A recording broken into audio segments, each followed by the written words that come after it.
for this deeper understanding. And that is your books. Books of literature that lead you towards this spirituality. Now, if I say that we should have a spiritual outlook, some may agree, some may not agree. I understand because it is not very easy to find spirituality in it.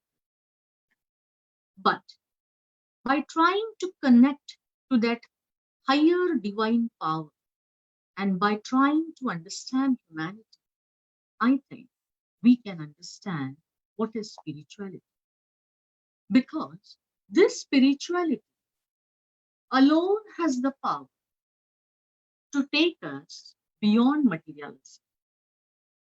Now we are in a world which is full of materialism, wherein we are always talking of, getting things. We want this, we want that. The young generation is after materialism too much. They have no time to spare. As Wordsworth says, we need to turn to nature. But do we have the time? Do we care for it? And here comes the role of literature. Here comes the understanding. Because here, only understanding life, humanity can heal us. What we need in a situation that we are facing today, a pandemic-like situation, where people are in distress, mentally they are disturbed, mentally they are unable to focus themselves, concentrate, because life has become uncertain. So what is this uncertainty? Are we the only generation that has faced this uncertainty? Of course, no. There has been uncertainty in this life. Uncertainty is also a way of life because things are bound to change. And let us hope that after this uncertainty will come a time which will be very, very hopeful, which will be very, very beautiful. Because yes, that has happened. This phase will also pass. We shall be able to overcome this phase. And as we pass this phase, as we overcome this phase, I'm sure our young generation and we together, we can rejoice, we can celebrate, because I'm sure our literature will help us to face these challenges, to face this world. Now, when we talk about humanity, sometimes, a question arises. Are we really humans? Now, you would say, why is it ma'am is saying like this? We are humans. But then if we look around us, the society that is changing constantly, it's in a state of flux. And not only that, but the society is giving us, examples wherein we find, is humanity missing? Recently, what happened in America with Floyd and the repercussions that we have seen the world over, makes us question, are we humans? And this is one incident which I think has come up in a pandemic because people have now become sensitive to the basic issues of life. What is life? Again, my first question at the beginning of my lecture reverberates every time. It is now the need of the time to focus upon the important aspects. What happened in America saw its impact and its influence in other parts of the world, which means there is some higher truth behind it. And this is, my dear friends, that I speak about spirituality in this sense. In understanding the higher truth in everything, there is some understanding that goes beyond every action, because each action is a result of some cause. And therefore, when we talk about humanity, when we say that man is an intelligent, now what do we understand by intelligence? I don't want to go into the IQ level of a human being, but I want to talk about the social intelligence that has become all the more important. Now, why has social intelligence become all the more important? The term is, very well heard, very well read nowadays. Emotional intelligence, social intelligence. What was the situation some 40 years back, some 50 years back? Was there no social intelligence? Was there no emotional intelligence? If we try to peep into our past, we find that human values were not preached, they were practiced in each and every home. And that was the treasure that we had and we still have. I'm very positive about it. I'm very optimistic about it. I just would like to put forth a simple ritual. I don't know, in each and every state there must be different rituals, but a simple ritual of, before you uh, try to take your meal, before every meal, there used to be a practice of taking out one morsel, the first morsel, and keeping it on the ground and sprinkling water around the plate and then praying to God, and then we should start our meal. This was a simple practice that used to go on in all the houses, even in the villages, some 40, 50 years back. Now, what was that for? That was the way of, showing that the first offering is for God. Even the little insects on the floor can enjoy and celebrate the feast that you were having, the meal that you were having, because you have a certain connection with those little insects. The water that was sprinkled around the plate acted as a barrier so that during night time, when there were no lights, insects should not crawl into your plate, and by mistake, you should not eat them.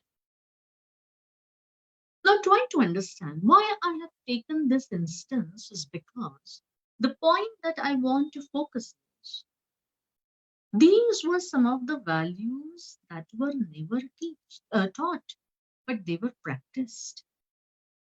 These were some of the values that the young generation, the little children, the family members saw, imitated the elders, and it was followed. Now the time has come that we have to talk about human values. We have to talk about how human values can be inculcated. What is the need about? Few years back, we were doing it. We were practicing. Why have we forgotten it? Has the modern world made us forget it? Or has the fast life made us forget it? And what is this fast life and modern world where we have no time to care for our friends, for our brothers, for our sisters? We talk about friendship. Nowadays, the young generation, they say we have so many friends, friends on Facebook, friends on WhatsApp, and what. But what is true friendship? Is it calculated by the number of friends you have on Facebook? Or there can be only one friend with whom you can trust, whom you can be sure of that he will be there at each and every moment of your life? Let us try to think about all these aspects when we think about life. What we have today is more or less, I feel, a method of making a show of everything, everything, whether it is how you live life, how you are moving about in life, what you're doing in life, and trying to show people that we are doing something that others are not able to do. So, don't you think we are caught in a rat race? And how shall we come out of it? We need to come out. We need to bring all our youth to understand that life is not going to be same every time. Life has its own challenges. Most of the time in our colleges, as you all know, you are also teaching in colleges, you will find that students are very much busy with their mobile. We don't know what they are doing. Yes, some may be studying, but some are chit chatting, whiling away their points, and at this whiling away their time, and you will find that as they are doing this, we as teachers, we have a question in our mind. Are they serious about life? Do they know what is there in life? Or do they feel that this is how life is going to be and this is how it shall continue forever?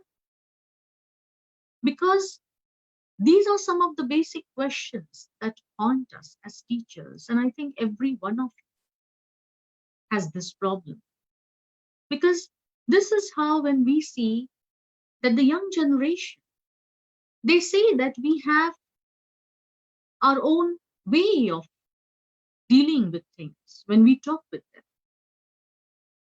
But I feel in our classrooms, it is our duty to motivate them, to make them realize, to understand life in its proper perspective.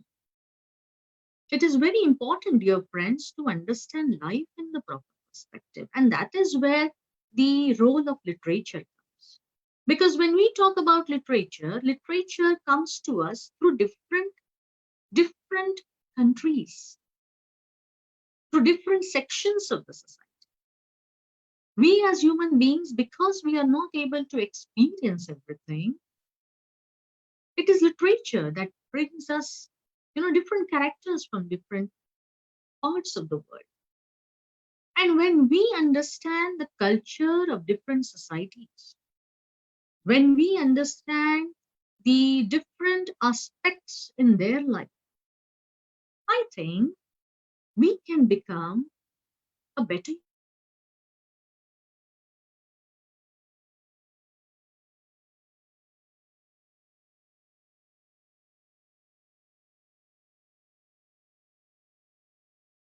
Or should I be so busy in my life that I should say, oh, I have no time for others? You may lead your life, I'm living my life. Can we say that? We cannot. I'm saying this because I call myself a student of literature.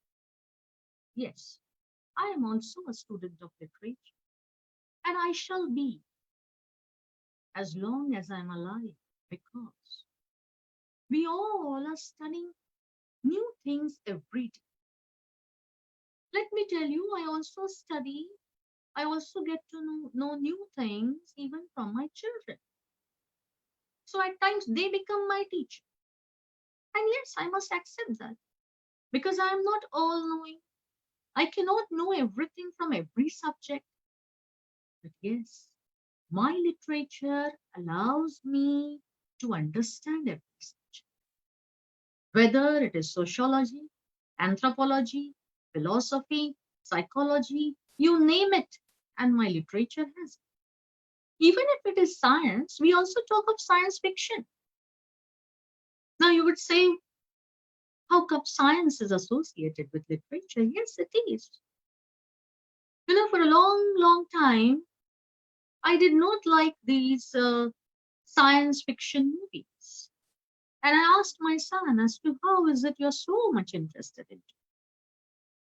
And he said, Mama, you just sit with me and just see a movie and you will understand what I say.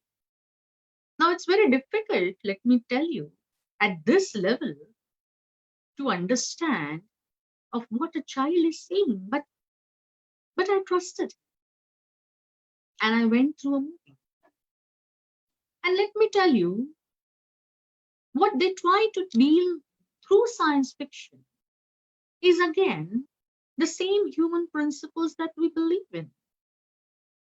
The evil is crushed, the good succeeds. And how this is done is through a different method. So, what we try to understand, we have to understand is that how literature is undergoing change, changes which are bound to come. Because life is something which is bound to change. It will not be the same for all of us, whether you are young or old, whether you are rich or poor. Life is going to change, and this change we need to accept.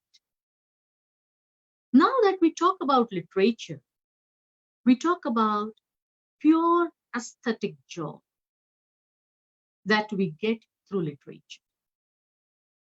Now, what kind of joy it is? To understand that aesthetic joy, we need to read. Now, whether they are tragedies by Shakespeare or comedies by Shakespeare, or whether it is Milton, when Milton talks about on his blindness, the poem is dealing with his internal conflict, the conflict that is going on in his mind. And what is this conflict about? This conflict is not only about his blindness, but the conflict is a struggle to understand the Old Testament of the Bible and the New Testament. In the first half of the poem, you will find that he is under the fear of the Old Testament, where Lord is a hard taskmaster, and he will ask him as to what has he done with his talent, and he has to give a report when he goes to heaven. What shall I say? How should I face God? But the New Testament of the Bible, in the second half of his poem, tells him that God is a loving Father. This loving Father loves his children equally. And how can he extract work from him when he has taken away his vision? And there the poet finds solace. The solace that the New Testament of the Bible gave the Christians is something which comes out through this poignantly written poem by Milton. How can we forget? How can we forget the influence of Milton on us? How can we forget Wordsworth, the great lover of nature? A man who believed a long time ago that only nature has the solution to all our problems. There shall be no pain, no agony, no suffering. But do we have time to turn to nature? His poem, Daffodils, which talks about his philosophy, when he says, when oft upon my couch I lie, in vacant or in pensive mood, they flash upon that inward eye, which is the bliss of solitude. And then my heart with pleasure fills and dances with the daffodils. What is that inward eye? The eye of imagination. Where is our inward eye today? Where are those daffodils? He says, and then my heart with pleasure feels and dances with this. Nature has that power to transform. Nature has the power to change. It has the power to touch your soul. And how can that soul be touched, my dear friends? Yes, soul can be touched. Our souls are touched through literature. We are transformed because of it. This is the greatest power of literature that we have. Are we aware of it? That is the question. Aware of it in everyday life. See, try to understand. I am not taking away literature from our life. I don't mean literature is only in the classroom. No. Literature has to transcend beyond the classroom. It has to reach to the soul of your student. Are we doing this in the classroom? I think we are the ones, we the teachers of literature. It can be any language, maybe Hindi, Marathi, Urdu, Gujarati, whatever language you speak. Ultimately, literature in every language has the same message. It is not only about English literature that I'm speaking at this point, but literature in any language has that power to transform the soul. And therefore, we also need to look up to the great saints that we have produced. What were they talking about?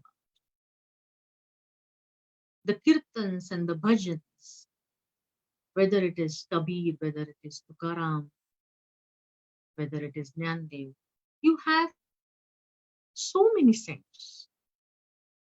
They have given us literature. Their literature has the ability to transform the soul of an individual. And this transformation is a must because for me, literature is not only a subject. Please don't look at literature only as a subject that gives me my bread or butter or a subject that I have to teach to my students and go home and forget. No, it's beyond that. It has to impact your everyday life. It has to. If it does so, then I think your understanding of literature, your study of literature has been a truthful study. Because ultimate aim is to reach that divine truth, to understand it. We may not get it. I won't say that you may find it. I won't say, it is within reach of each and every one. No, it's okay. It's okay. We are not perfect. We have our own flaws. We have our own lacunas. We have our own weaknesses. That's okay. But why not make an attempt? Why not think about it? Why not think in this direction and guide our students in this direction? Because when we're talking of importance of literature and when we are associating it with the youth, because I think the FDP is especially devoted to this particular aspect, I think we need to bring literature out of our classrooms. We need to be more vocal about it. We need to be more expressive about it. And this expression goes beyond the classrooms. When you try to understand your students, and that is somewhere I feel at times there are gaps in understanding. At times there is miscommunication. At times there is misinterpretation. And at times I feel, we are losing touch with the students. We are all sailing in the same boat. I know. I'm also teaching at Malegaon. I'm a professor there, associate professor at Maharaja Sayajirao Gaikwad College, Malegaon, district Nasik. I have students coming from different communities together. But when they come to the classroom, they have, a dream in their eyes because they want to come out of that situation. They want to come out of their own life. They want to understand life. They are so eager. The eagerness that I see in their eyes, it transforms me also. So, what happens in a classroom is always a two-way reaction. It's not only a one-way reaction. Your students also have the power to transform you. And therefore, every time that I face my classroom, whether it is, at FY level or whether it is at postgraduate level, because we have granted postgraduate classes in our college, it's an old college. I find that the sincerity of my students strikes me so much that every time that I reach my class, I have to prepare. I have to think about what kind of literature am I going to talk with them about? What am I going to discuss with them? Shall I be able to take them to that height at which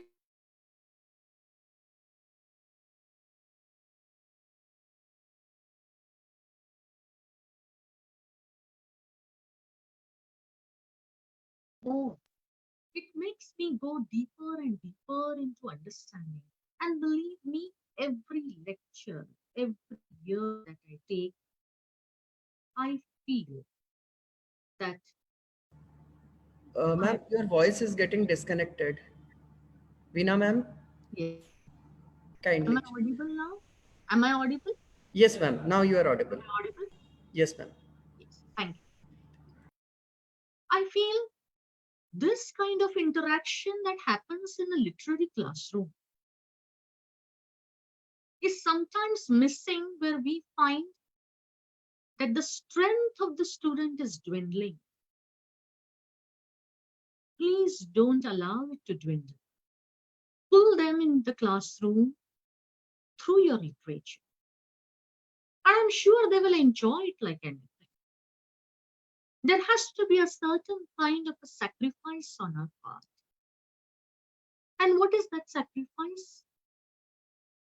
You need to understand literature to a level where you feel satisfied in your classroom, satisfied with your own lecture. And this satisfaction is very, very difficult. At times, we feel that we have not been able to perform well in the classroom. Yes, it is okay. We are human beings. It does happen because we have our own problems.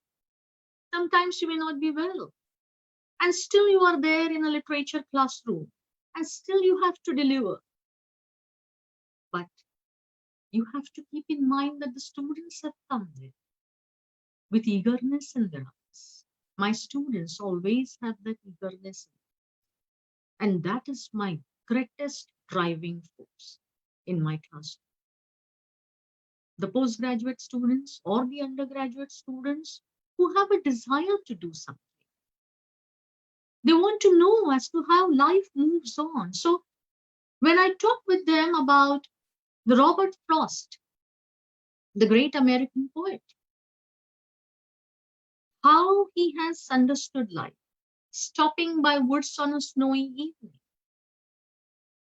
What does that mean? The snowy evening, it represents what?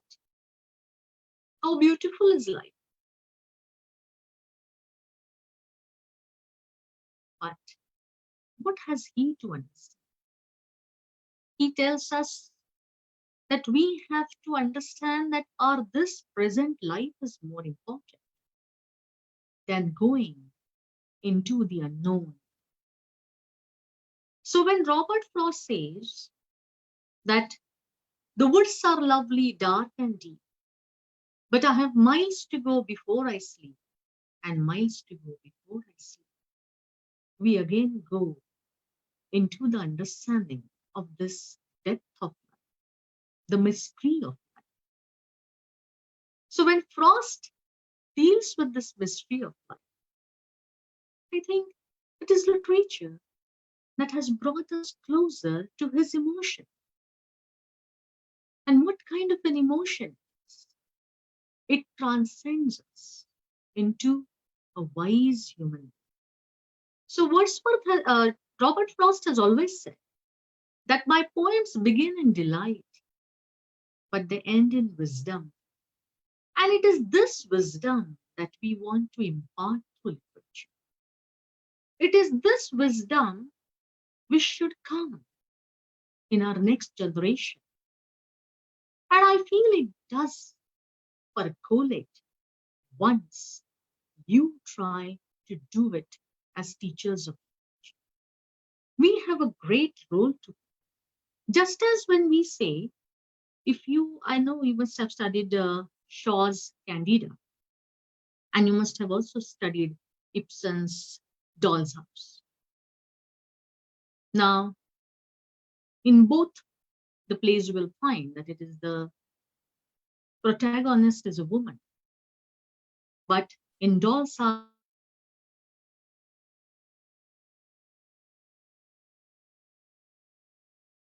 the protagonist leaves the house of her husband and revolts to say that I want to understand myself first. I was a doll all the time, and now I don't want that life. Now that's a reaction of the writer, because at that time the society wanted a heroine like this, one who could stand for herself, one who could project herself. And you have Shaw giving you a great dignified figure candidate, because that was the demand of the time.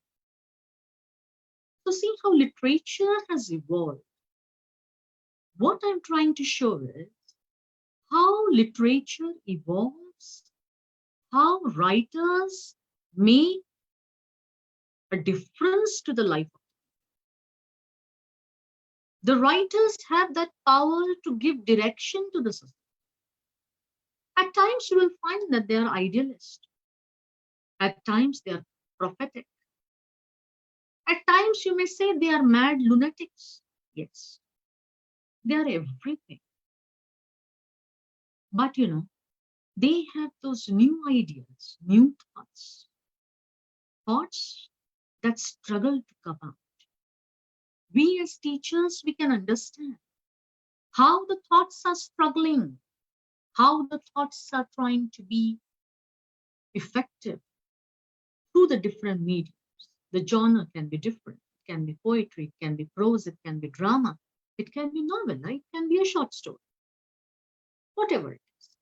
But it has the capacity to bring out the essence of it. And it is this essence which is necessary, which has to come through. So merely reading a book and keeping it aside is not understanding literature. But delving deep into that book, delving deep into the understanding of that book is what I call literature and the understanding of literature. Now I would like to talk to you about how comparative literature helps us to understand literature better. And one more point that I would like to talk about is how, with the help of criticism, we can understand literature better. Because when we are talking of literature, we cannot forget criticism.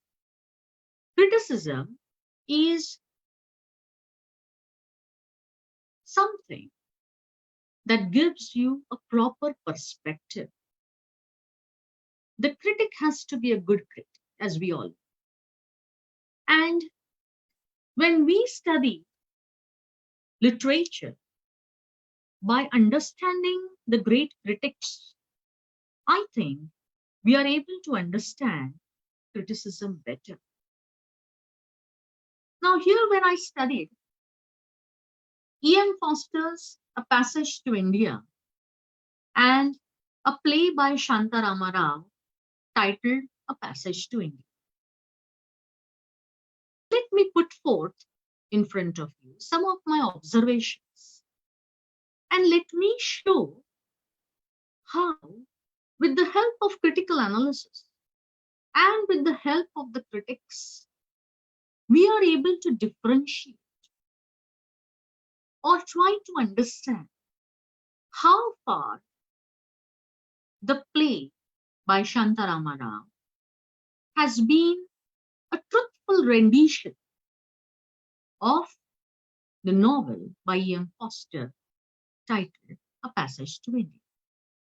So when we look at these, two works of art, I found that Shantarama Rao has completely omitted the last and the most important movement of the original novel, and that is the temple. The play, it begins in the living room of Principal Fielding's bungalow instead of in the mosque and ends immediately after the court case is over, that is, when Dr. Aziz is declared not guilty. Now, you know that the novel is divided into mosque, caves, and temple. But this is how the play begins. And the concluding lines in her book are: the young man working the pankha continues to twitch his foot, staring without expression over the empty courtroom as the curtain falls. Now, this is how the entire action takes place in and around Chandrapur and its adjoining Marbar caves. What she has done is that she has dramatized the first two movements, that is, the mosque and the caves, from the original novel. But what happens to the characters in the last movement, that is the temple movement, is not shown in it. So, what has happened is, what I feel is that the scheme has disturbed the thematic and the aesthetic harmony of the original novel. Because when you read Passage to India, and then when you go to the play, you find that something is missing. Now, see, here I would like to quote a critic, great critic on Foster, Professor V.S. Shahani. In his critical commentary, he says, I quote, the limitations of dramatization probably influenced Shantarama Rao to omit altogether the third section temple into bracket of Foster's novel from the play. Unquote.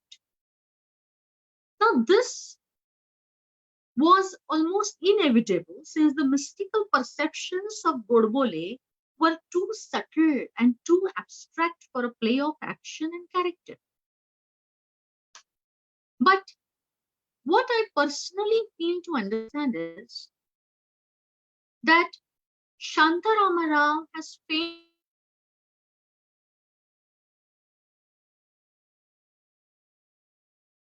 rather, she must have felt that the temple is a kind of an appendage to the novel and therefore it could be.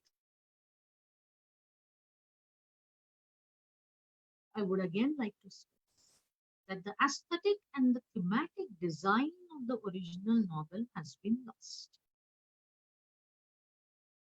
Now, what happens to Professor Godbole and Mrs. Moore in the last temple section? You have Christopher Gill in his book, A Preface to Foster. He observes that, I quote, Godbole and Mrs. Moore are the poles of the novel's axis. Godbole, the learned Brahmin, immersed so deeply in the mysteries of his religion that relationship with individuals seemed meaningless to him. And Mrs. Moore, the earnest Christian for whom the center of life's meaning is personal relations. Godbole, who nevertheless ends with this mystical expression of inclusive love, and Mrs. Moore, who ends up loving nobody, least of all herself. This seeming reversal of role is the deepest theme in the novel, underlying but not distinct from that of the relationship of other three characters. Unquote. Now, here a test of a good rendering or translation lies in meeting the challenges in the text creative and not running away from the challenges. What Shantarama Rao has done is she has avoided these challenges. And therefore, I would like to quote here again an answer that E.M. Foster has given in an interview. He was asked, this was in 1962, the interviewer asked him, I quote, what was the exact function of the long description of the Hindu festival in a passage to India? Foster answers, I quote, it was architecturally necessary. I needed a lump or a Hindu temple, if you like, a mountain standing up. It is well placed and it gathers up some springs. But there ought to be more after it. The lump sticks out a little too much. Unquote. So now what has happened is that the structural architectural design has been lost in the play.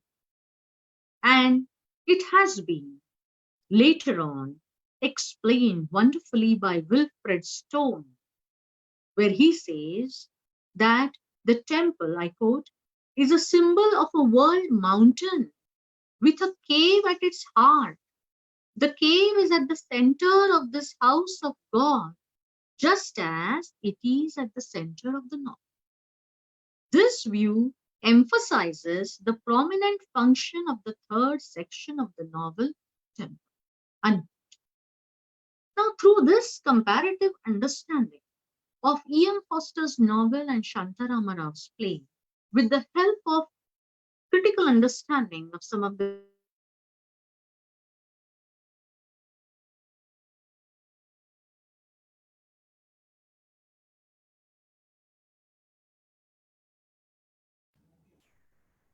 Hello, ma'am. You are not audible.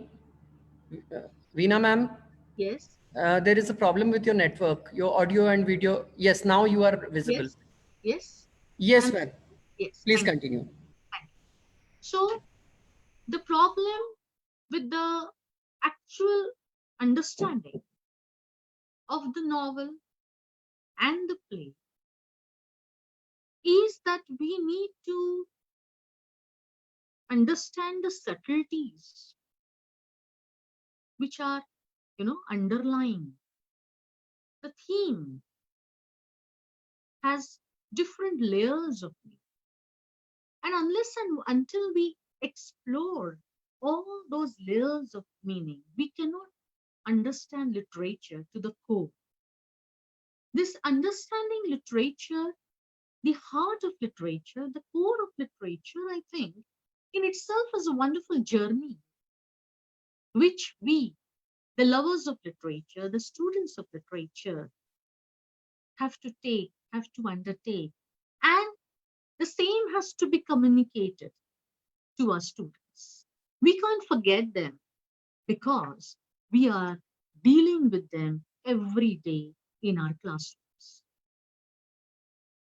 Another comparison, which I would like to share with you, is when I studied Sylvia Plath's Daddy and Mamta Kalia's poem Tribute to Papa. Both the poems have one common factor, and that is father. Now, how Mamta Kalia has presented the modern day sensibility in her poem, and what Sylvia Plath tries to show is the Electra complex that she has, developed as a psychological problem. So when we are comparing these two poetess, we find that we have to understand them at their own level. Both have a different viewpoint. Both are to be understood through different levels. So when Mamta Kalia says in her poem, who cares for you, Papa? Who cares for your clean thoughts, clean words, clean teeth? Who wants to be an angel like you? Who wants it? See the tone, see the anger, see the frustration. It is something to be felt, and we can relate to it, because this is what an Indian woman, an Indian girl passes through as you read, as you understand this poem further. So she is desperate here to express herself. She is frustrated. She's taking out that frustration. And see the title, related to the title, it's a tribute to Papa. But then see how the tone changes. And she says, I wish you had guts, Papa, to smuggle 80,000 watches at a stroke. And I would proudly say, my father's an import-export business, you know. I would be proud of you then. Now, this talks about the so-called modern mentality of the people, where being in business, being the talk of the town, being, proud of father's money is something, or rather has become a way of life. So see how the tone moves further. Then again, she mocks at his prayers. When you can't think of doing anything, you start praying, spending useless hours at the temple. See the anguish. Now again, further she moves. I give 2 donkey claps for your greatness and 3 for Rani Lakshmi Bai. These days, I'm seriously thinking of disowning you, Papa, you and your sacredness. See how violent she has become inside. What is this anger for? What is she trying to come up? So there are, I find, 2 faces of Mamta Kali. She is able to detach herself from her father easily. And sometimes, feminism also takes a back seat. When she says, everything about you clashes with nearly everything with me. You suspect I am having a love affair these days, but you are too shy to have it confirmed. And what if my tummy starts growing gradually and I refuse to have it curated? But I shall be careful, Papa, or I know you shall at once think of suicide. So see how the tone changes, how she knows that when she says that I shall be careful, Papa, otherwise she feels he may commit suicide. This also speaks about she knows very well what is going on in the mind of her father. And here I feel that she is wearing a mask, as she knows that her father would not commit suicide. It is the Indian social life and the culture that has restricted her in her attempt to be free from the bondages of values represented by her father. Her father appears to be a simple, honest, and a religious man who, according to her, is a misfit in this society because she is valuing her society now more. Now, this is one aspect, of putting forth your emotions, your understanding of life. And on the other hand, you have Daddy by Sylvia Plath, where she says, you do not do any more black shoe, in which I have lived like a foot for 30 years, poor and white, barely daring to breathe or archew. Now, poor Sylvia, she was undergoing the psychological problem that is Electra complex. She was struggling with it for a long, long time.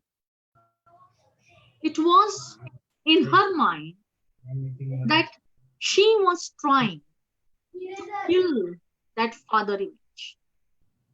And so it was a great blow to the young child Sylvia, who was 10 when they buried him. And the second stanza throws light on this personal experience, which says, I quote, Daddy, I have had to kill you.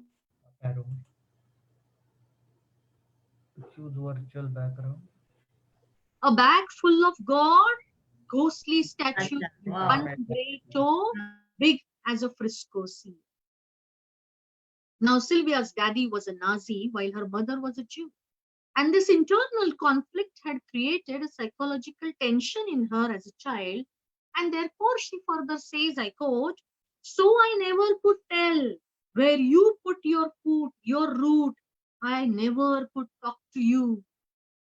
The lines further move and they, I quote, I thought every German was you and the language obscene, an engine, chuffing me off like a Jew to Dachau, Auschwitz, Belsen. I began to talk like a Jew. I think I may well be a Jew. A lot of confusion as a little child, growing in her mind, trying to experience more real and more true was her conflict. The conflict wherein you will find that she's afraid of the powerful Nazi image of her father. And this is reflected through the words neat mustache, Aryan eye, Panzer man, and the symbol of Nazis, that is swastika, which is not a religious symbol but a political one. As she's trying to come to terms with her own internal conflict, she later on says, at 20, I tried to die and get back, back, back to you. I thought even the bones would do. Now, this refers to the first suicide attempt that she has tried on 24th August 1953. This was because of too much fixation with her father. But later on, we'll find that she married Ted Hugh, and after 7 years of marriage, when a crisis in her marriage came, you will find that this resulted in killing the father image which she had seen in her husband. And so she further says in this poem, I quote, if I have killed one man, I have killed two. The vampire who said he was you and drank my blood for a year, 7 years if you want to know, Daddy, you can lie back now. That is how we find that Sylvia Plath's understanding of her father is not an adopted view, but a very, very personal. Unfortunately, the crisis in her life finally led her to commit suicide on 11th February 1960. A very, very unfortunate end to a very great soul, to a very great poetess, who we can study psychologically, just as we can study D.H. Lawrence's novel Sons and Lovers, which is a very personal experience of the author based on Oedipus complex. This poem can be studied, or rather, it fits into the Freudian concept of Electra complex. So, this is how what I personally feel is when we are understanding literature and when we compare literature, we get to the essence of literature.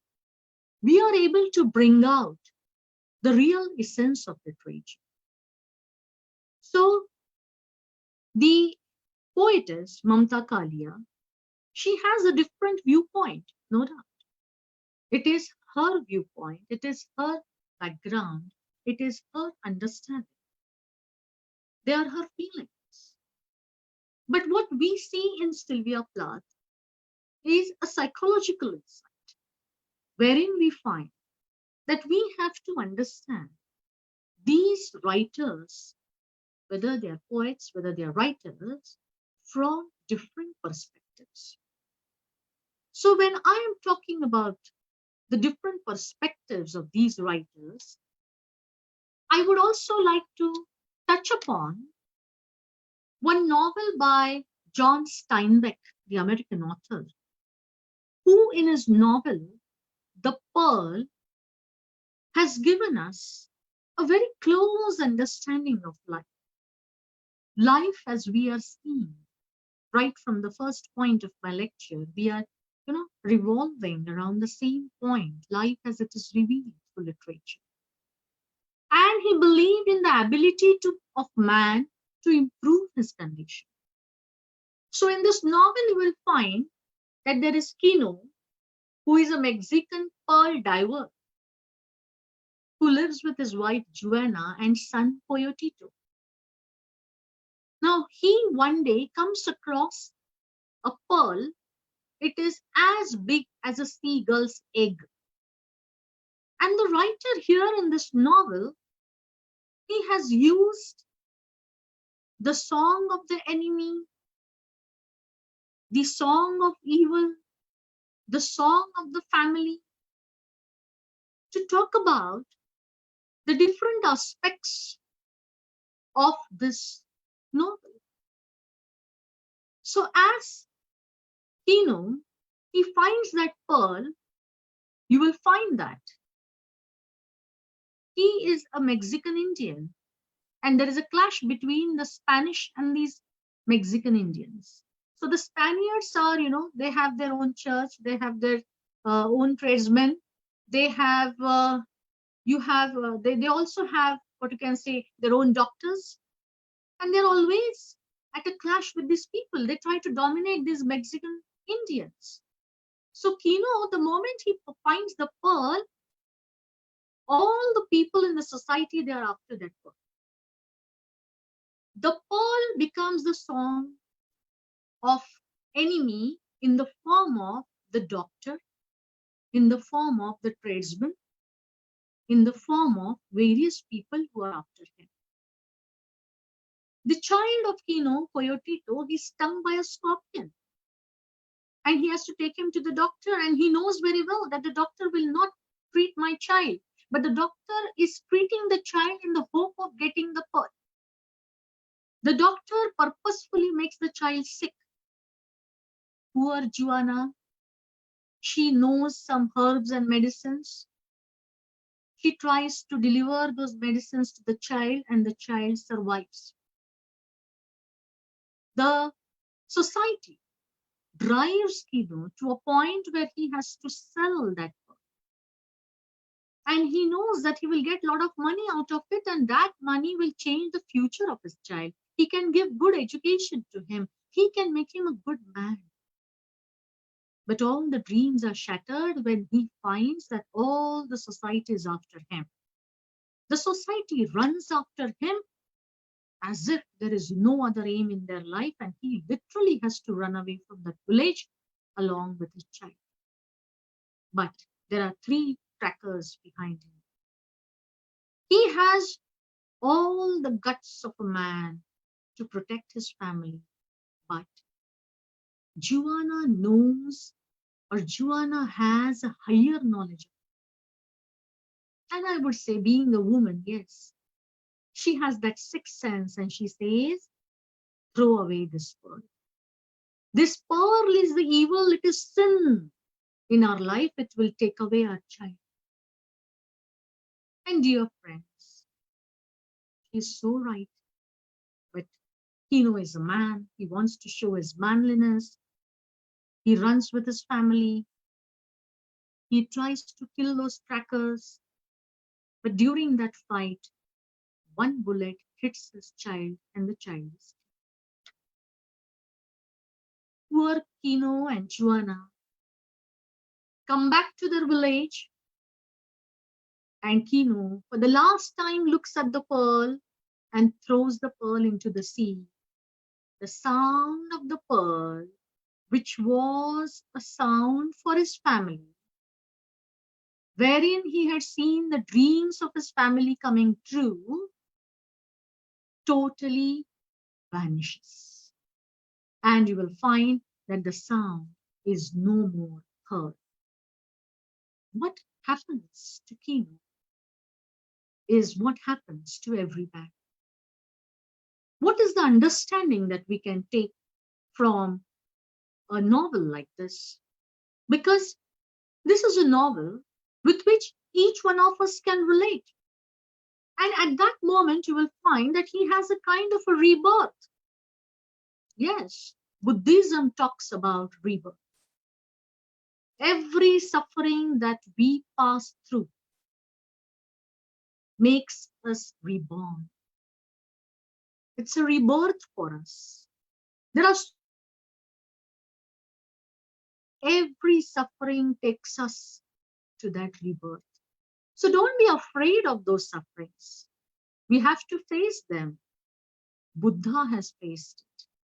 We are simple, normal human beings. Now, as I come towards the end of my lecture, I would like to be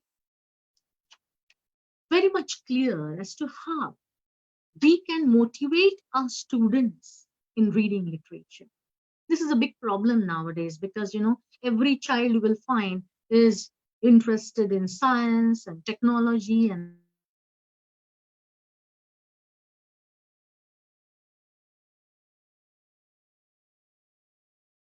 you try to teach them literature. But I think our role goes, as I said earlier, beyond the classroom.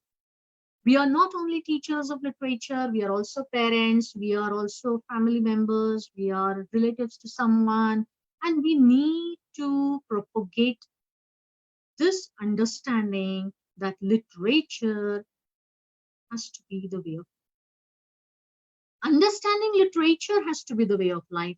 And the foremost thing that we have to do here is invest in books. How many of our students invest in books? Leave aside how many of us invest in books. This is a major question that strikes my mind through all my service of nearly 29 years. I feel somehow we have lost touch with our books. We talk about modern day gadgets, no doubt. We talk about the computers, the Kindle. We talk about, so many different aspects of technology. But what it is to take a book in hand and read? I think this culture has to start right from the school age. Even maybe before school, maybe even from the age of 2 and 3. Now you would say, oh my God, this madam is very, very ambitious. I am, because good things have to begin early. There is no time when your child has created a certain impression of life, and then you try to change him. At the age of 15 and at the age of 20, you tell him, oh, my child, you're not reading books. When are you going to read? You have to appear for MPSC and UPSC. And then the child, collects all the books and starts reading. That is not so. The preparation has to start very early, believe me, from a very, very early age. And once you sit with your child, read with him, explain to him, it can be any sort of literature in any language, any language. It can be Marathi, Hindi, Gujarati, Urdu, whatever you want him to read. Maybe your child, maybe a student, maybe somebody, friend's child, somebody that you come across. I think we have to understand the need of the time. Nowadays, you would say that students are not ready to take books in their hands. Yes, right, I believe, I trust. They have gadgets in their hands. They'll watch movies, they watch serials, they watch comedies, they watch stand-up comedies and whatnot. But I think we have to change along with them. We need to sit with them, go through the films, go through the literature that they are coming across, because films is giving them literature. Now, say, for example, a film like Life of Pi. The other day, I was watching this film with my child. And I tried to communicate with him on this particular film. And I found that the most important aspect is missing in the film. And what is that important aspect? If you have gone through that novel, Life of Pi by Jan Martel, a Canadian writer, you will find that He talks about Gandhi. He's influenced by Mahatma Gandhi. Pai Patel, the protagonist, he's so much influenced by Gandhi that he believes in all religions, whether it is Hinduism, it is Islamism, whether it is Jainism, whether it is Christianity. But the priests of these religions, they do not understand how a man who calls himself a Hindu can also follow Islam, can also follow Jainism, can also follow Christianity, and they disapprove of his belief. But his mother believes him.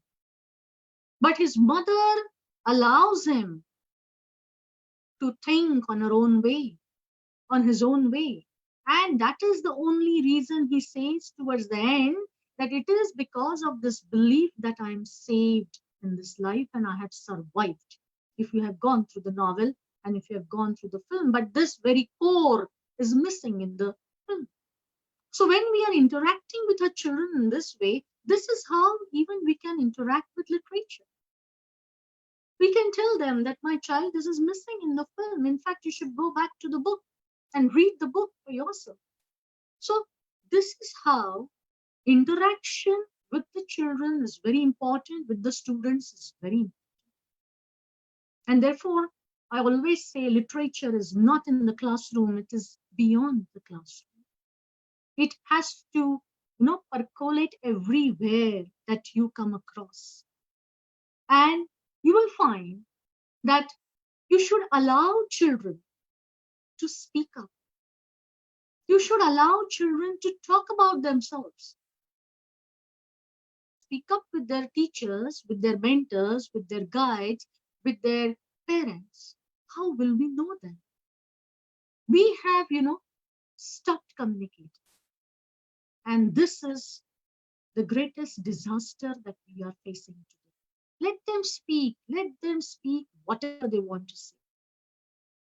Alone, I think, will bring them to a point of understanding life better. Because unless and until you know what thoughts are going on in their mind, you cannot understand.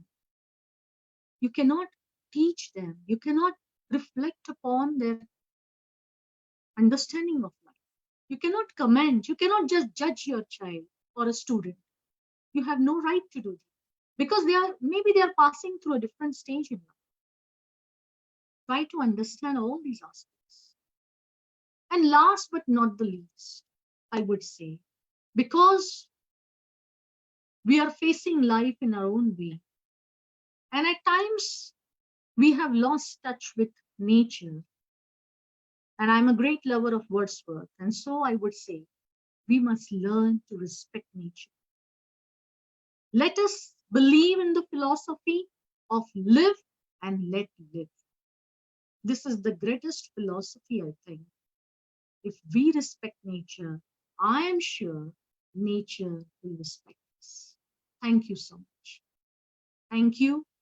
I would like to thank the organizers for giving me this opportunity to be amidst you all and having a discussion on this particular topic, that is importance of literature today. I'm sure you may be having your own doubts, you may be having your own questions, your suggestions. Everything is welcome. Thank you so much. Thank you, ma'am. Thank you for being such a nice speaker for the starting session of the day.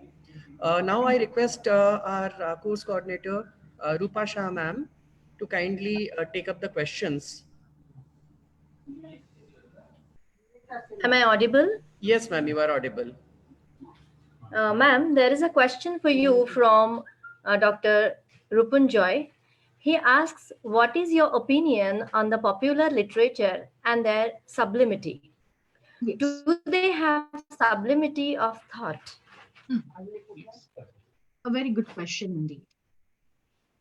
As far as popular literature is concerned, we have different writers writing nowadays. And if we talk about Chetan Bhagat, because we find that Students are also studying him at the in somewhere I think he's being studied at the postgraduate level and also at the PhD level. But what I personally feel is, as scholars of literature, as genuine teachers of literature and students of literature, the sublimity that you will find in great literature is missing in the popular literature. The very word popular carries the meaning, because you will find that the writer wants to make his literature popular. That is the thing. When in fact, a writer who is writing a novel, even if you take, whether you're taking a poet like T.S. Eliot, a playwright, Shaw, they do not have this in their mind. They have a higher aim in writing literature.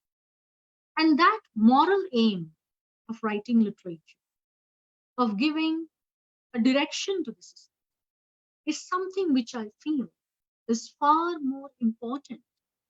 But there is no harm in reading popular literature. That is because at times we'll find the modern day issues, or rather we can say they may be trivial issues for scholars of literature, but they are issues that are being faced by the common man. Those issues come up in popular literature. And therefore, when as students of literature, we are studying literature, though we have different interpretations of literature in our mind, we have to remain open to the influence of literature that is coming day by day, that is changing day by day. And therefore, I say, even films and TV serials have become a part of literature. Most of our students and the young generation, they watch serials. What do they watch in serials? This is all sort of popular.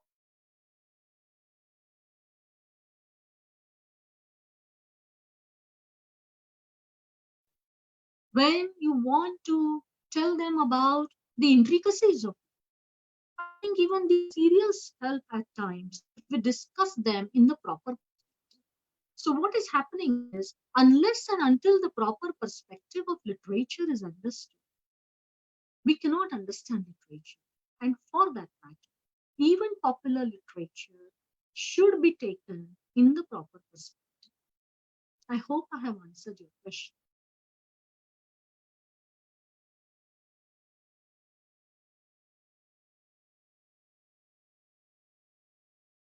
Yes, any other question? Yes, ma'am. There are few questions. Yes. What can be the function of literature in today's critical scenario? In today's critical scenario, as you find, what has happened today in this pandemic is, we have seen different images. We have seen different images of people. Say, for example, as we were talking about the, as we were talking about Floyd, what happened in America, the way the people reacted, Black Lives Matter, the way we have seen little children going to the hospital, waving goodbye to their parents, going alone to fight this battle of the pandemic. We have seen people struggling, going home, the immigrants from one place to the other, dying near the roadside. All these images are ultimately going to be the literature. Because the function of literature is to give understanding, solace, peace of mind, and beyond that, as I said, a higher truth, a higher understanding of life. And therefore, when we talk about function of literature during the pandemic, I think it becomes all the more important. Sorry.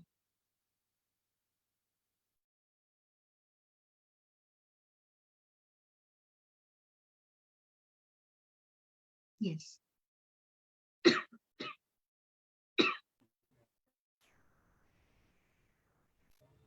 Ma'am, there are few more questions. Yes, please continue. New generations are busy in digital virtual world. How can Yes. we make them interested in literature? How can we introduce them with the classic and great literature? Hmm. Yes. Towards the end of my lecture, I think I have touched this point that because this new generation, is so much after this digitized world and technology, as I said, we need to impart this literary culture at the very basic level of school. When the child goes in the school, it should start right from that moment, in fact. And it should also be in the family. Academic culture, reading culture can be established in the family itself. And then it can start in the school also. Now, if it is not being taken care of in the school, I think as parents, we need to be responsible. In college, if you ask me, as I said, literature is beyond the classroom. So, therefore, your interaction with the students, your interaction with the students when they are outside the classroom also matters. What has become is we talk about student centric, but I think we have gone little bit away from our students. What we think is my role as a teacher is only in the classroom. But for me, it begins outside the classroom. Because when we interact with the students, they come up with so many problems, they come up with so many issues. When I interact with my students, they come up even with their own personal problems, day to day struggles, which they are facing, and they want to come out of it. So, as a teacher, you become their counselor, you become their guide, you become their mentor. And I think this is the role of the teacher that the teacher needs to play. We should be their mentors, we should be their counselors. And so, therefore, don't confine yourself only to the classroom. Outside the classroom, your students need you. And I think this alone can deviate them, your interaction with them, your confidence in them.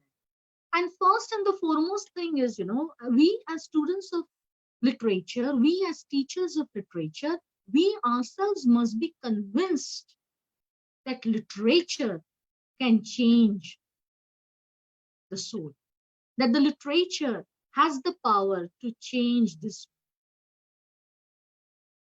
Not convinced, it is very difficult to pass on this thought to our students. And therefore, we feel we, the teachers of literature, have a greater responsibility than any other teacher because we are the ones who can understand the soul of our student. And that is very important, according to me. If we can reach that, I think we can move him away from this digital world also. I don't want to move him exactly in the sense that I don't want to separate the child from this digital world because I know he cannot survive if he doesn't know what technology is and what science is in this day-to-day life. But beyond this science and technology is a world which is very, very true and real. Let us bring him into that reality. That is our effort. And we are making enough effort. We are trying to understand life every day. So every student teaches you something. So let us not, segregate them. Let us not treat them that they are different. They are normal human beings who are caught in this rat race. So let us try to understand them at that plane. I think. Yes. Any other? Ma'am, there is two, three more interesting questions. Is literature for art's sake or for life's sake? Pardon, I'm not able. I'm not able to Is listen to you, literature Rupa. for art's sake Huh? or, yes, ma'am, Yes, I'm is not audible. literature Huh? for art's sake or Huh? for life's sake? Sorry, Rupa, I couldn't listen to you. Okay. Can you please repeat, Rupa? I would like to repeat, What? is literature for art's sake or for life's sake? Is Yes. literature for your art's sake or life's sake? Yes. See, literature itself is an art. Literature deals with humanity. And what is this humanity without art? It's a creative aspect, it's a creative work. So we have to understand it from both the perspectives. And it is something that teaches you how life is to be lived, how to understand life. So I would say that it is not only for the art's sake, it is for life as well. It's a it's a tool which you can use in every moment of your life. You can be in a crisis. And see, when you are in a crisis, you understand life better. You understand people better. You understand how to deal with life better. So we have to look at it as a creative form. It's creativity. And it is very unfortunate, I feel, that in our schools and colleges, value is not given to the creative aspect in the child. Because this creativity alone helps us live life better. Thank Ma'am, the last question. you. What Yes. is your opinion about consciousness in poetry? Hmm. Yes. A very good question. What is consciousness? The unconscious, the subconscious, and the consciousness that we understand through poetry is something that lifts us to a different plane, to a different level. Say, for example, the poets who are writing after the World War. If we take example of W.B. Yeats's The Second Coming, what was he thinking of? In fact, that's a poem. It was written during the Spanish flu pandemic, but it is not affected by the Spanish flu pandemic. The poem reveals more the horror and the agony of war, because that is the understanding of life that the writer has tried to put forth, the poet has tried to give us, and he is trying to bring out that awareness as to what he sees further. That is what is, being alive, being aware of what is happening and going to happen. Literature alone gives you that strength to look beyond. So, this capacity to look beyond is the consciousness that we have in poetry. And yes, poetry is to understand life beyond. Yes. Any other There question? are so many questions and answers, but as we are running out of time, I won't be able to take all the questions. But of course, I'm going to send you all the questions, and I hope Sure. that Sure. the participants will get the answers. Yes, Yeah, sure. I would love to. I'm really thankful, ma'am. I Thank you. heard after a long time, and it's Yes. really a Yes, and great let me tell you, experience and a joy. dear Yeah, friends, let me tell you, Rupa is my student, and I'm very that's right. happy to see her. She's doing very well, and I'm glad that my students have reached a height where they can perform well. They are able to face the challenges of life, and I wish all the best to all the participants. I hope you all are safe in your houses, and please stay safe and please be happy. Thank you so much. Thank you, Veena ma'am. Thank you, ma'am. I request Pragya Vajpayee ma'am to kindly give vote of thanks for this session. Thank you. Life is bound to change and it must change.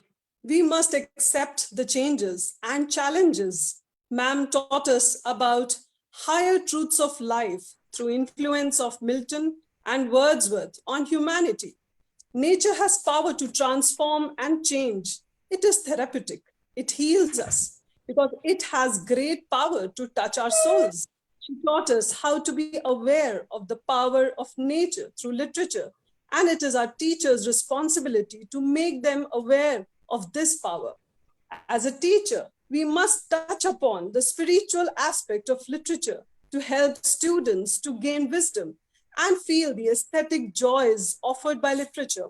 Ma'am, I indeed fall short of words to express my genuine delight of having an opportunity to listen to your gripping and intriguing session. You literally transported us to a spiritual world of literature by exposing us to the aesthetic joys of life. Your rendition of parts of Daddy and tribute to Papa gave us goosebumps. Ma'am, your session was deeply moving, insightful, and profound.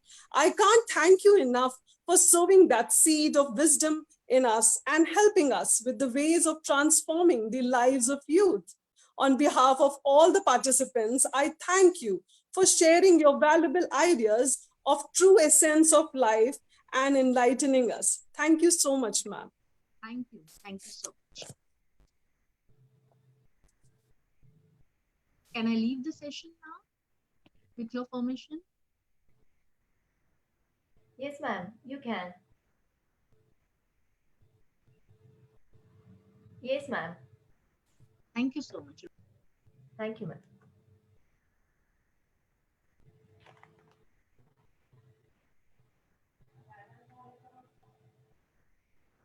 Professor Abram, can we proceed? Hello, am I audible, ma'am? Can we proceed? Yes, am I audible?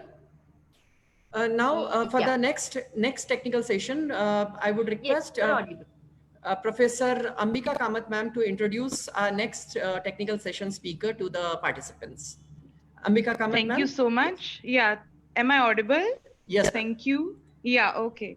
So I welcome all of you to the second technical session of today for this faculty development program.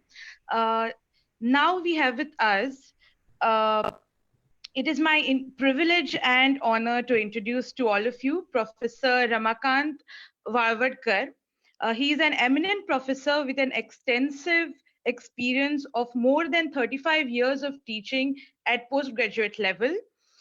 He did his master's from Shivaji University and MLit from CIFL Hyderabad. He worked actively on various university committees and attended and presented papers for various national and international conferences. He was the president of PUCTO Nashik and implemented many brilliant decisions during his tenure. He has worked as freelance journalist and he still continues to write for Tarun Bharat, Gavkari and Lokmat. He was invited as a resource person for University Teachers Camp and visited Gujarat, Mysore, and Lucknow for the same. His students are at very significant positions in various parts of the world. So I welcome you, Varvadkar sir, and indeed eager to listen to you. Over to you, sir.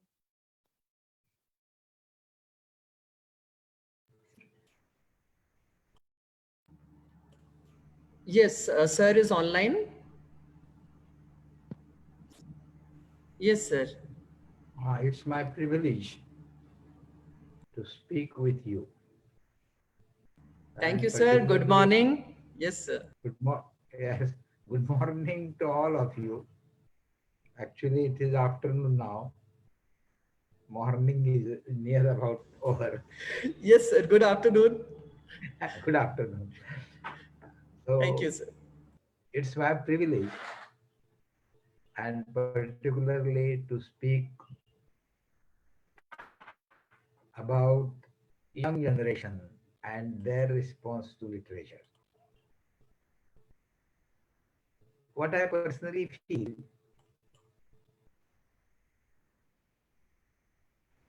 that it is very difficult to translate this word into Marathi, literate. And our attempt should be to be literate. मला आता रूपाने सांगितलं की काही लोकांना हा शब्द कळणार नाही, पण लिटरेट झाला म्हणजे माणूस खऱ्या अर्थानं he is well educated. We are educated, we are highly educated, we are subject specialists. But what happens, we find it's very difficult to be literate. And in order to be literate, we must understand what we are.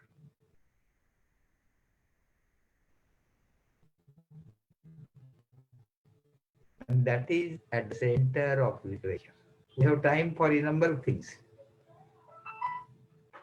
We discuss innumerable things. But when it comes to us, we find our knowledge about ourselves is very, very, very poor. We comment on what others say, what others do, but we very rarely understand what we are doing, why we are speaking like this.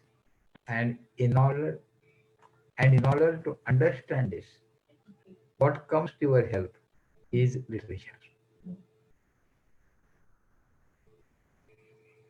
Very few of us openly admit that whatever we are because that is the way we have been brought. Bringing you up, literature comes to our help. Some my young students always ask me, sir, is literature so important? Because we study Shakespeare, we study Wordsworth, we study Coleridge. In Marathi, Khandekar, Phadke, and so many others.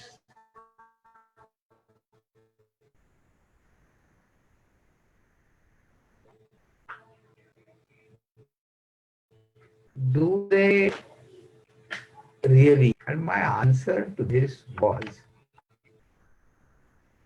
in our early childhood, your grandmother might have sung this particular song for you, and you might have enjoyed it at that time.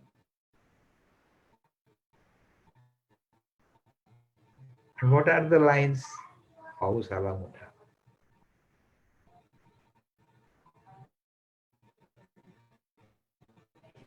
See, what is at the center of life that we discuss nowadays? In order to get anything done, you have to pay in one form or the other. Even at present, we find what is happening in Rajasthan. What is at the center? We find that for one reason or the other, corruption is there in one form or the other. If you want to get anything done, from whom you want to get it done, it's necessary to keep him happy.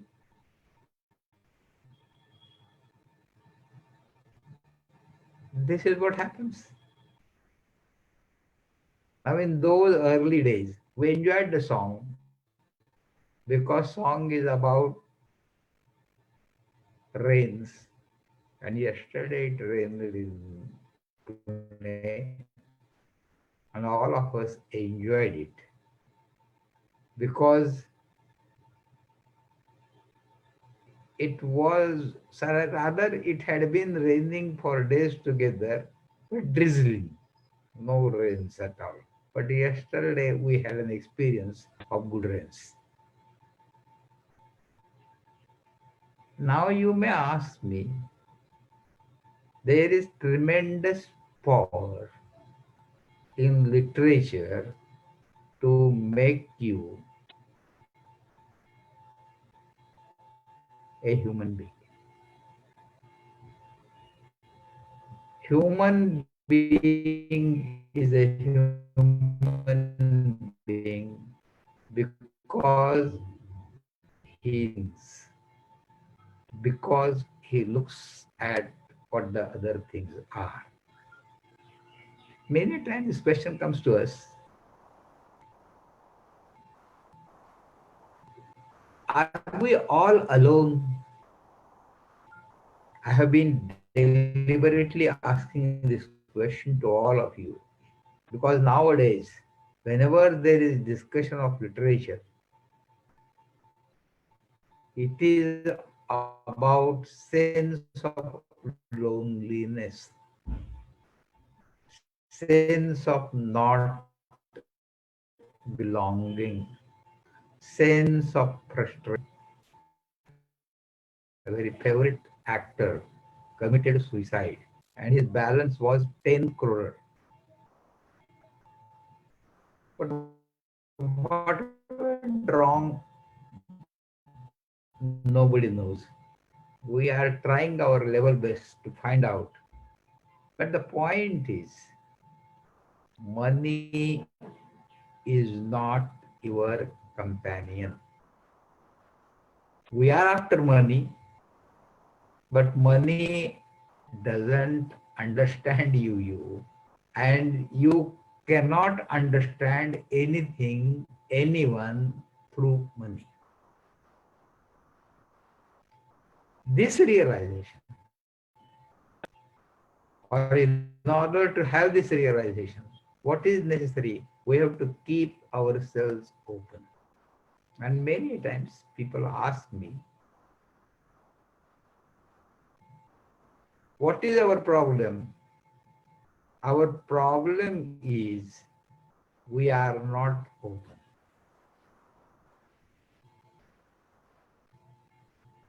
All the world around, we find, as we live in the same way animals live, sometimes I say plants live, and sometimes I say innumerable other things live. But what worries, what botherations we are, they don't have. And what's the reason? The reason is they accept certain things, what we are not ready to accept.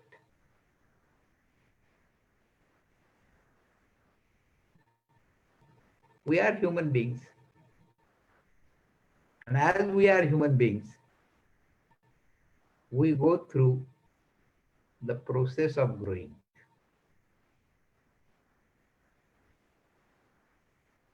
Early childhood. Then we find youth. Then we find middle age. And then we find we are elderly people, or we are old men and women.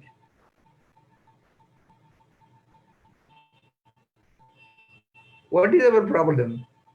Our problem is we always feel that we are young. And there we go wrong. As we accept youth, in the same way, we must accept our old age also. But are we ready to accept? Simply, we are not ready to accept. Sometimes people, when I comment on this way, in this way, blame me because they are really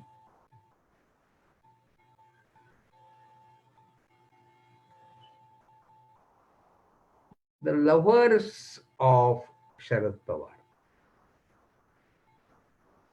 Now we find his daughter is Khasdar, his nephew is Deputy Chief Minister of Maharashtra, his grandson is MLA, but still he wants to be the member of Rajya Sabha.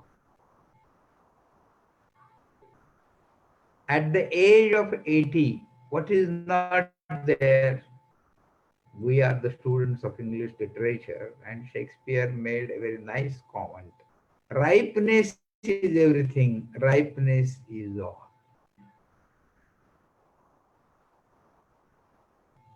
But what is very difficult?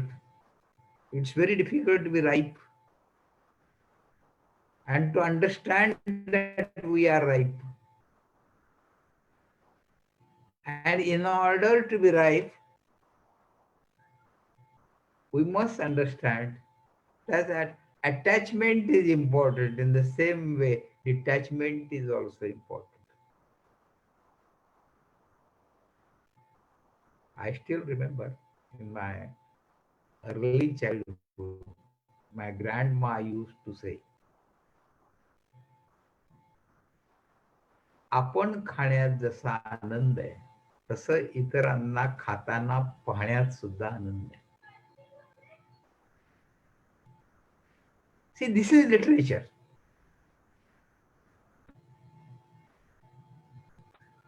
आपण खाण्यात जसा आनंद जसं लोकांना खाऊ घालण्यात आनंद आहे. आपण एकच भाग फक्त पाहतो. What we want, we. And because of that, we find we go wrong. Because of that, we find there are problems in our life. Now, in present generation, many a times, what I find, when I find these young men and women committing suicide, blaming each other, creating problems, and feeling isolated, it comes to my mind that their understanding of literature is not real understanding of literature. Now let me tell you,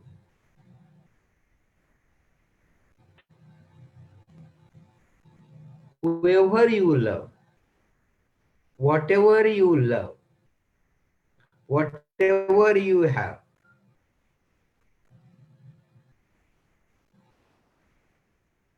somehow after some time you get bored by it. See, I am deliberately using this word bore because in the present generation, this word is very common. Even my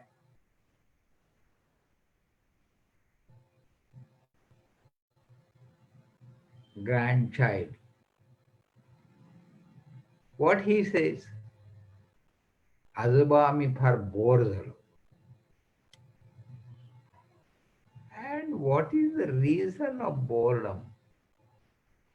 The reason of boredom is with eyes we see not, with ears we hear not.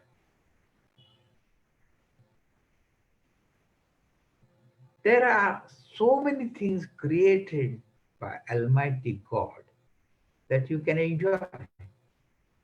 But for this purpose, what is required? It is required to be one with others. Just look out and you find how beautiful this world is. sometimes we find, I come across particularly in Pune, I came across 4 or 5 individuals who recited Ganpati Atharva Shirsh for 1,000 times.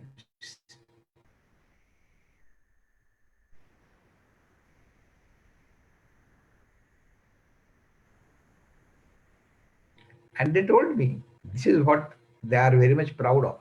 I asked all of them, you recited this particular stotra, this particular religious script for 1,000 times. Let me ask you one question. And my question is very simple. What do you understand by Rutam Vachmi, Satyam Vachmi?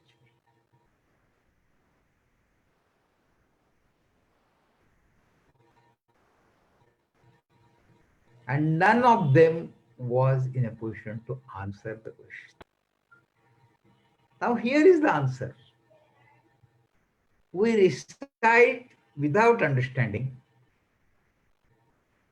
we live without living.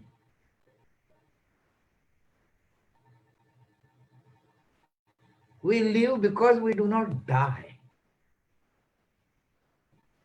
Death is the ultimate outcome. But at this particular stage, now I am 78, what I find that those who are around me are not ready to die. Somehow they have got a kind of fear, whether you like it or not. But what happens, you find you have to die.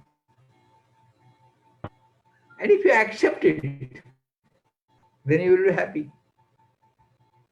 And for this purpose, what is required, particularly we find all these young men and women keep themselves open.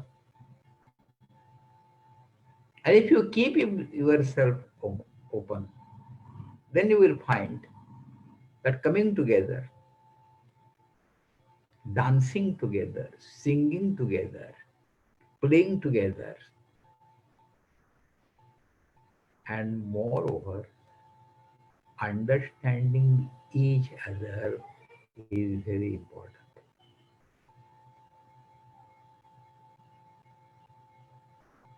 Even at this stage, whenever we find on my in my evening walk, I meet many young men and women, and some that their reaction is, whenever we meet you, we feel happy. I'm an old man of 78, and what is there in me that makes you happy? And 2 girls answered,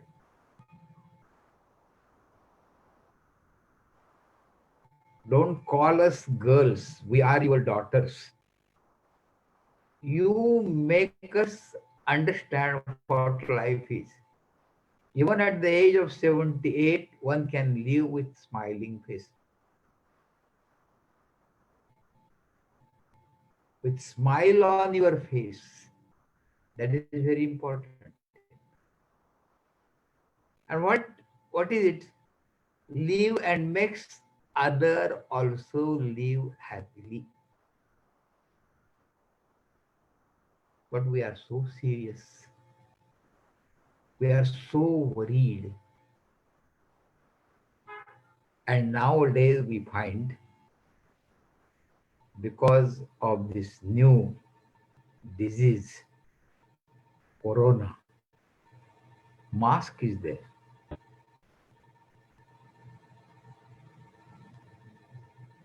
So with mask, how I can see you and how you can see me. Many of these people ask me, see, somehow I'm totally against this mask.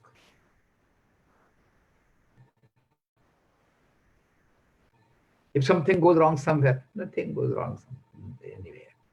And in Pune, what happened we find, some elderly women approached me and told me, so when that mask is there, they can't breathe properly. They feel little bit suffocated.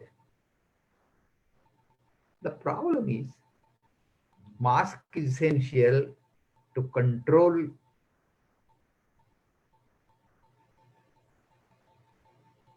this particular disease. But certain things suit certain people, certain things do not suit certain people. And that much freedom we must have. If it suits, wear it. If it doesn't suit, don't. People may take objection. We live in a democratic state. Particularly in Pune, what I found, that those who are going for morning walk and without wearing mask, when they came across policemen, and policemen asked them to perform Surya Namaskar on the road, and they performed.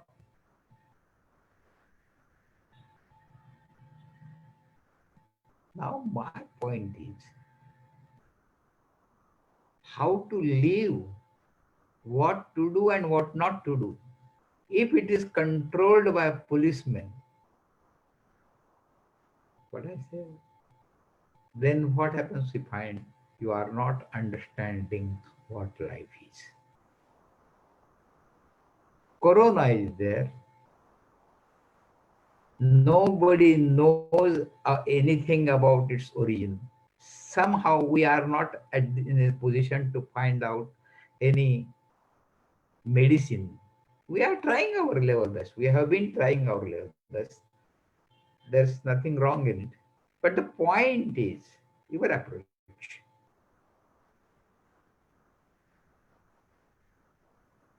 One police officer, he asked me, you are not wearing the mask. Should I take action against you? I asked him, what's the time? It was early in the morning at 7:30.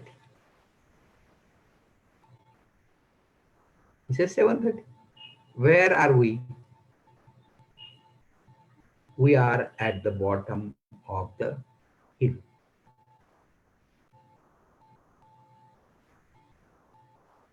He said, yes. So there's nothing to be worried about, that you will get adversely affected here by corona. So wherever it is crowded, there to be with mask, and where you are in the open air, then we find the problems. So what is important? Literature makes us understand life in this way. You might have been asking me, why do you discuss or how we can solve the problems in this particular manner? See, in Antony and Cleopatra,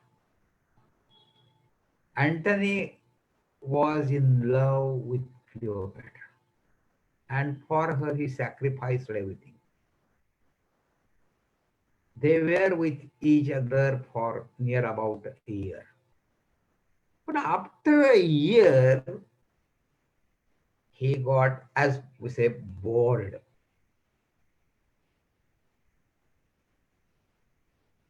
Now, when we are in love with each other, we say we can't live without each other. But when we live in each other's company for few days, few years, somehow we feel it is better to be away from each other. That's also reality. And that we must be in a position to understand. This is what life is.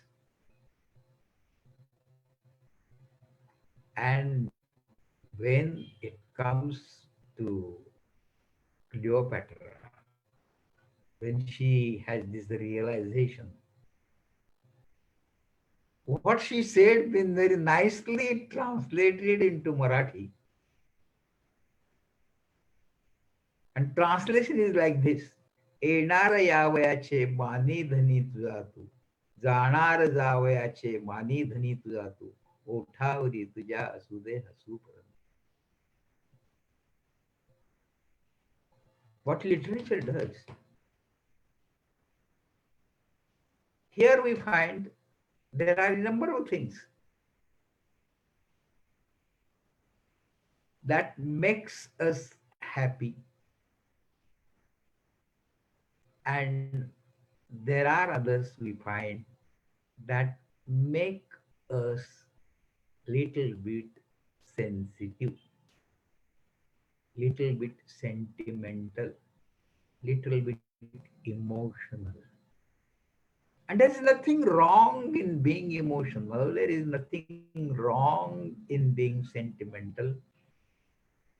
If you are really alive, then what happens? These things matter much. Now, in the process of living, what the present young generation been losing is this. Somehow they don't feel.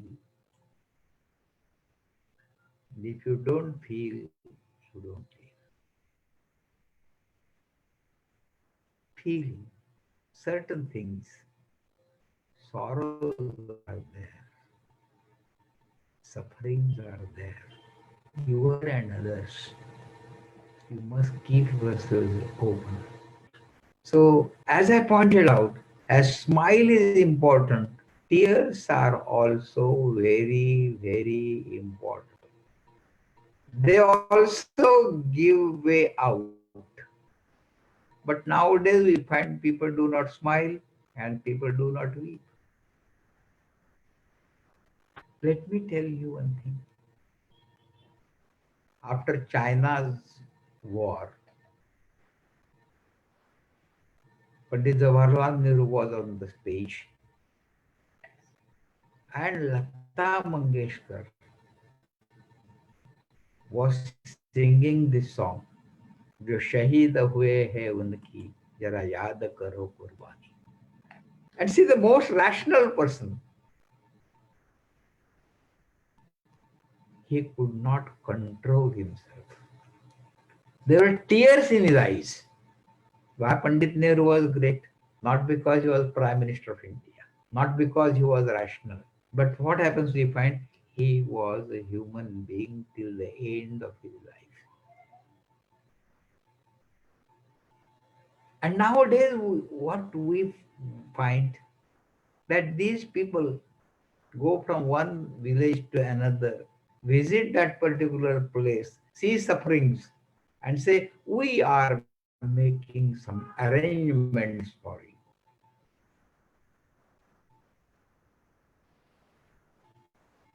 They spend thousands and thousands of rupees over themselves. But what happens we find when they see people suffering, they don't do anything immediately. They want to get it done. Now, to do it means to be a human being. That is very important. And in order to be a human being, what is necessary?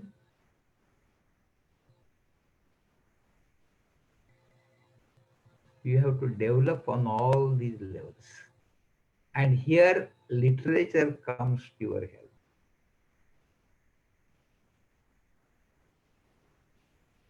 As I have been pointing out, there are problems in life. And when there are problems in life,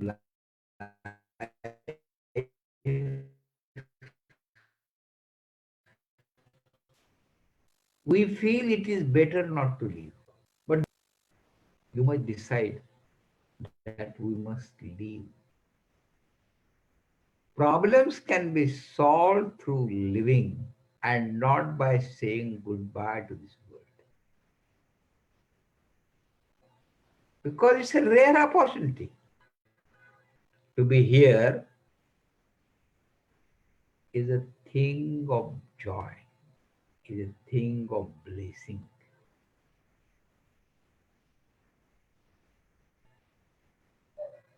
Now we find how many of us think life is a blessing. We find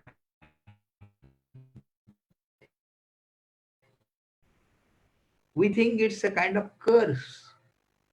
उठून जन्माला आलो. That problem is there. असं जगण्यापेक्षा मेलेलं बरं. That's the problem. But problems will not be solved by dying. Problems will be solved by living.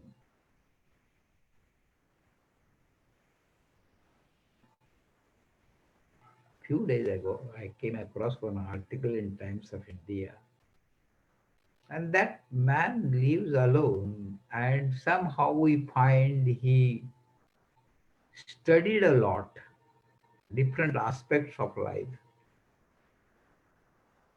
And as per his forecasting, everything here will come to an end within few days.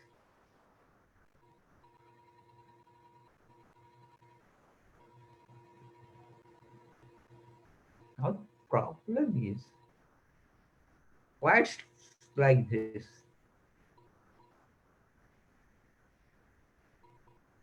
As I pointed you out, that this Ritam Vachmi, what does it mean? There is a universal order. Whether you like it or not, there is no corruption. There are no considerations.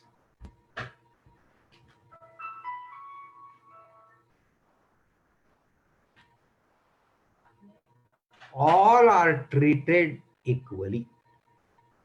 All are treated alike. Many of my friends,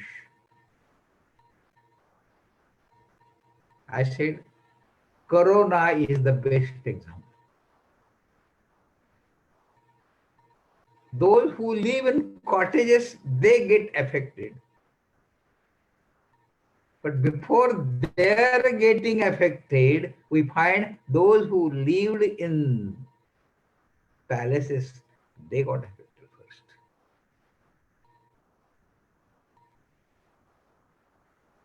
We are so much conscious, rather cautious, on which particular class of the society, we find upper class of the society. Everybody in the home of Amitabh Bachchan got affected. Chief ministers got affected. The Prime Minister of England got affected. And from this we must learn. What outwardly you have, what outwardly anybody has, is not what he or she has.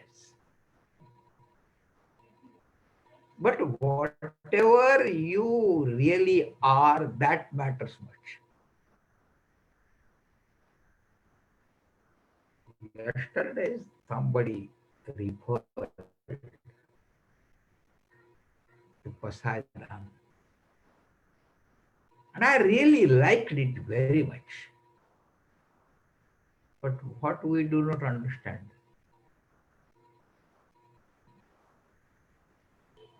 those who were so-called pundits of that age, those who were really educated, but what happens, we find they were not literate. Why Naneshwar suffered? Naneshwar suffered because we find so-called pundits are not pundits at all. And what happened in those days, the same thing is happening nowadays also. People are highly educated. People are living in nice flats and nice bungalows. Nowadays, I find, see, this corona made me think a lot. Now, in this country of ours, those who are formulating different rules. Now, can the problem be solved by lockdown? And those who work and without work can't live, can their problem be solved? Answer is in negative. But for the last 4 to 5 months, this is happening in this country. 3 or 4 working women we find with eyes, with tears in their eyes, say, "Sir, is there any way out? How can we live?" Because in this country of ours, where near about 80% people live because they work and work and work. And if they don't work, they have no other alternative but to die.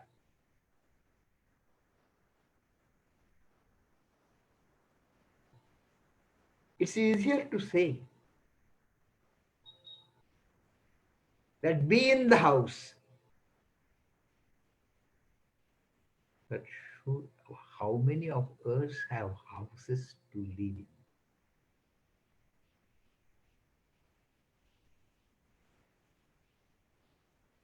Some of my friends we find. And I made this comment openly. Particularly in Pune, there are so many open grounds. Instead of asking people to live in houses, we find closing down all the gardens. Do you think you will have a solution for corona? On the contrary, we find in such a beautiful, nice city, it's increasing because people are not coming out. Come out, be in the open air, and the problems will be solved. And those who are getting affected, if I say those are suffering from BP, those who are suffering from diabetes, those are, even if something goes wrong somewhere, why to worry? Give them an opportunity to live. But in order to live, you should have self-discipline, self-understanding. And this is what literature does. A man, sorry, a young man who suffered a lot, and actually we find all the people to commit him a kind of suicide. We may say samadhi and other things. But that Jnaneshwar, was he worshipper of Shankar? Was he worshipper of Vishnu? Was he worshipper of Datta? No. What he said? Ata Vishwatmake Deve. So all the world, the entire humanity is controlled by one particular force. And we should be very, very, very careful while offering our prayers. We do not offer prayers. What comes out? We find the jealousy, the hatred that comes out.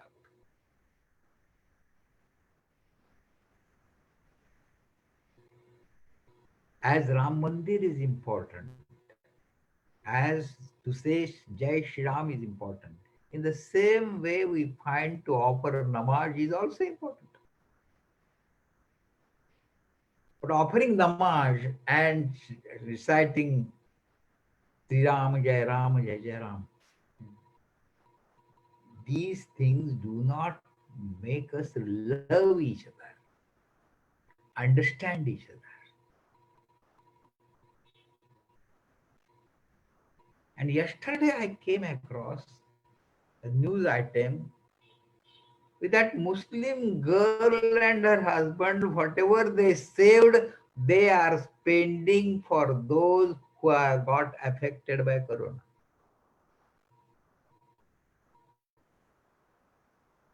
Religion doesn't come in your way. आता विश्वात्मके देवे येणे वागयत्ने तोषावे तोषो निमज देयावे पसाय दाना. And here what happens we find?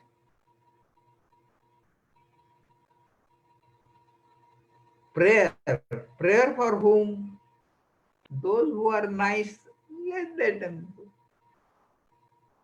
जे खळांचे व्यंकटी सांडो तया सत्कर्मी रती वाढो. Here the point is actually for one reason or the other. When you do not understand life, what happens we find? This baser self controls the higher self. And when it starts controlling the higher self, you forget that you are a human being. And this is what is happening. Here, real literature is necessary.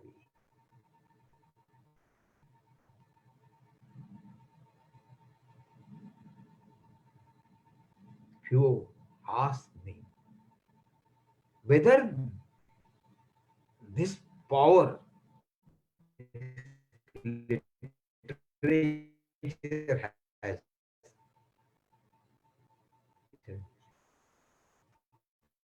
literature for, if you go through, human being right from the beginning till today is the same. No change. Very few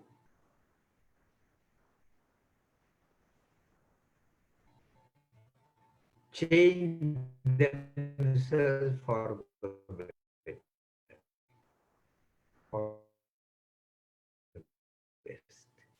The remaining remain the same. He asked me how, why? To see your brother's wife naked.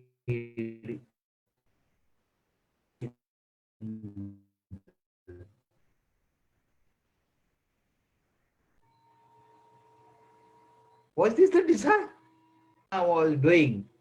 In that particular assembly, what happens? We find many wise men and women were there, saints were there, but nobody was in a position to say anything.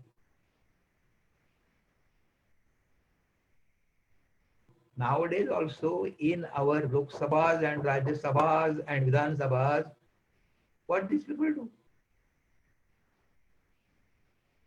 So many people suffer And we find the incomes of these people, those who rule this poor, or rather one of the poorest countries in the world, are very rich people.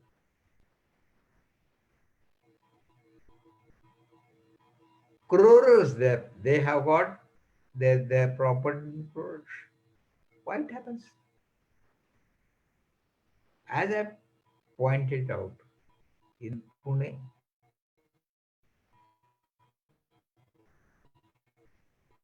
where Lokmanya Tilak once said, Swaraj Jama. Pune, we find these policemen are ruling over you and you are not doing anything. Can Corona be ruled? Can Corona be removed by observing these rules?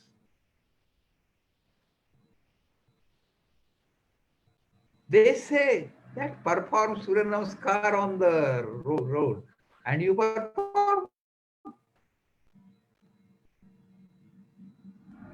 What does it mean? And nowadays, what I find, because at this age, I just go on moving. Some men where we find having their cup of tea on the roadside, tapri, and I ask the person. The reaction of the policeman very important. We have got fed up with all this.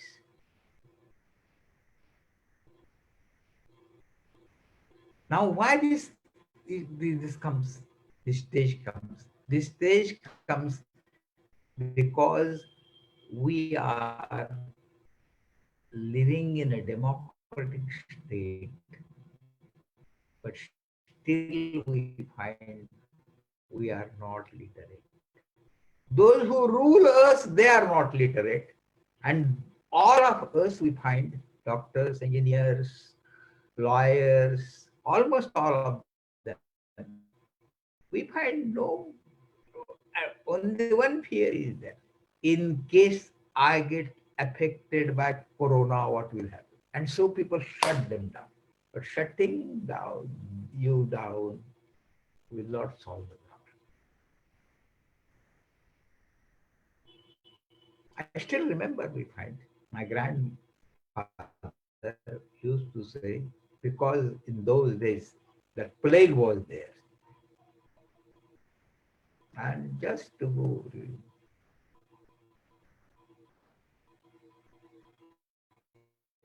people were dying. It was very difficult to control. But somehow, why I have been saying like this to this, limits. And if anything makes you blind, and particularly those who rule, if they go blind, people ask me,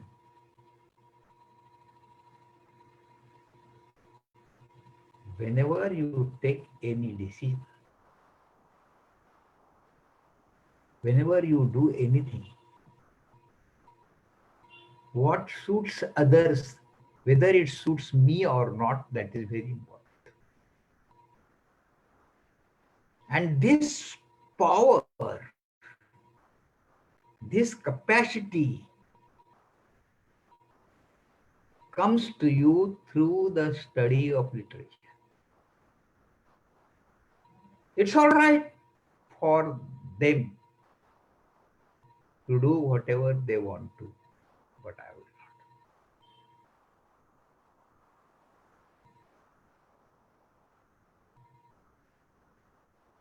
How it comes to you?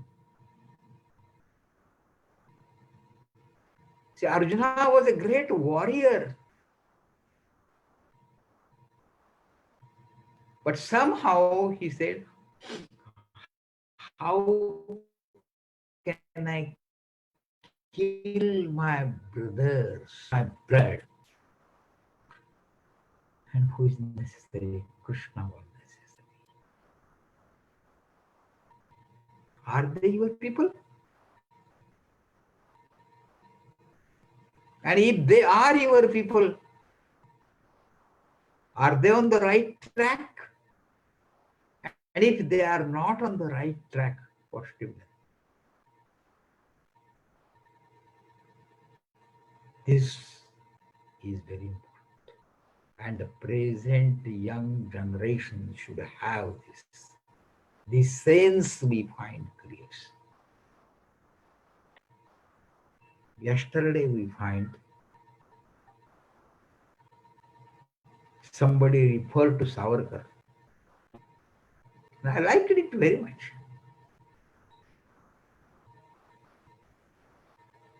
So there is a kind of relationship between nature and man.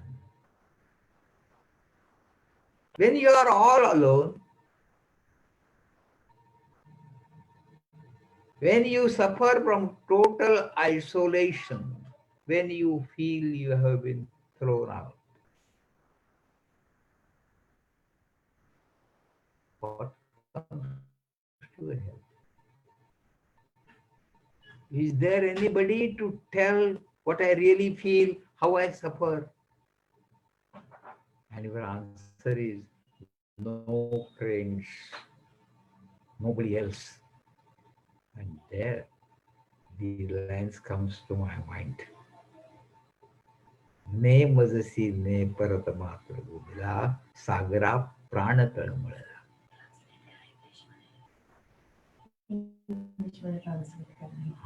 So here what happens, we find a kind of relationship being established, and established with what? With Sagar,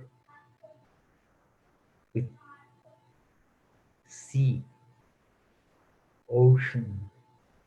Ocean doesn't remain ocean, but ocean becomes your friend. So with trees you communicate, with flowers you communicate. See how happy they are. Now some have always asked me, why flowers attract you so much? For flowers attract me so much because how beautiful life is, this is what they tell us, and how to live. Flower you must. And next day, what happens? We find that stage doesn't remain there. So in the same way, you have to live as flowers.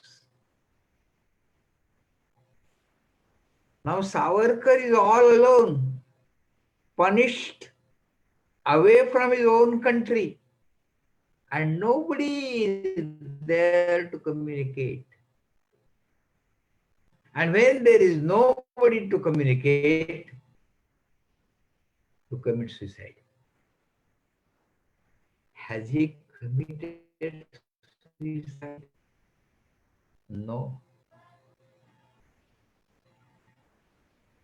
There must be someone to communicate with. And what happens? We find ocean is the best friend. Now, ocean doesn't remain ocean. Ocean became the best friend. And this is what is necessary. That we must. And here we go on. You have to find friends. Friends are there. And literature we find somehow. Literature somehow gives us this sense. Literature never makes you feel lonely. If you love literature, literature loves you. And literature teaches you literature bring this particular sense in you. So what happens we find? Ask the people.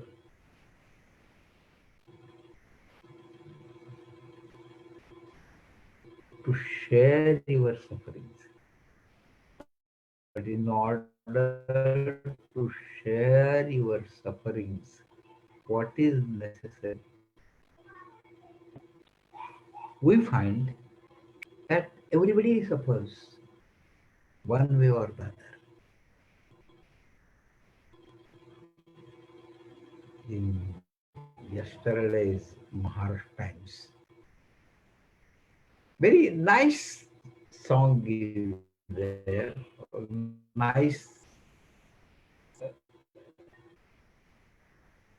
very nice lines are there. And I will just recite them and then we'll explain. Rama manu nahi Rama, nahi Sita mai chatulasa, hirakani Sita mai Rama halkya dilasa. Let me recite you again. And it is by Dr. Keshav Tupe in his He Dukha Punya Janmache. Ram म्हणू नाही राम नाही सीतामाईच्या तुलाचा हिरकणी सीतामाई राम हलक्या दिलासा. Now, who recite these lines? If you have daughters, then also we find society does not accept you. If you have no children, then also society does not accept you. And if anybody what's the way out, who is there to blame?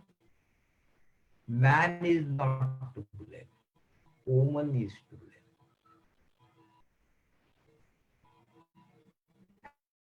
And in the reality, what we find, many times when these young college girls I meet, I are born to suffer. If you want to live meaningfully, and as I pointed out,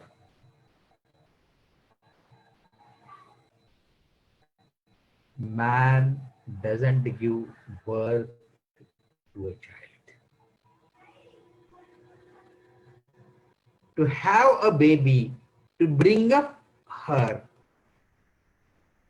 or him, and for this purpose to suffer, only the woman knows this. But whenever we find she does anything wrong, if she goes wrong, then we find it is very highly criticized.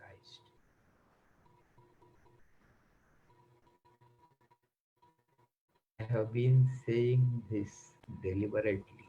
In this country of ours, we are very much proud of building Ram temple. But how many of us think it is better to have Sitamai's temples also?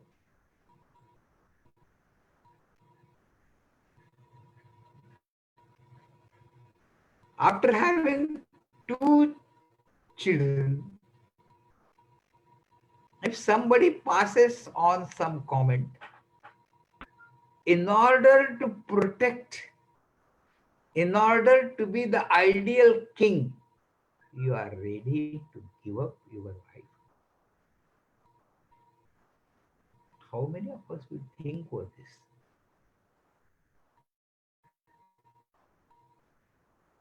Is it not a kind of injustice done to Sitamai? Definitely. And why I have been speaking on this? I have been speaking on this because we find still it is the same.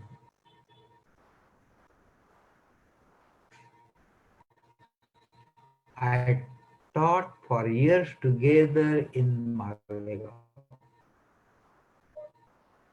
And my best student, she was MA ML, and she was the principal of a particular school.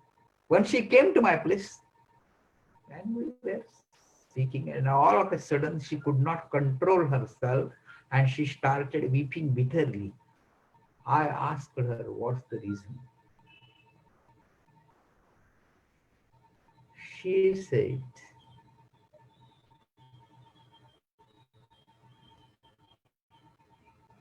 Sir, I have to work for 8 to 10 hours in the school. And after going to school, right from cleaning utensils, everything I have to do.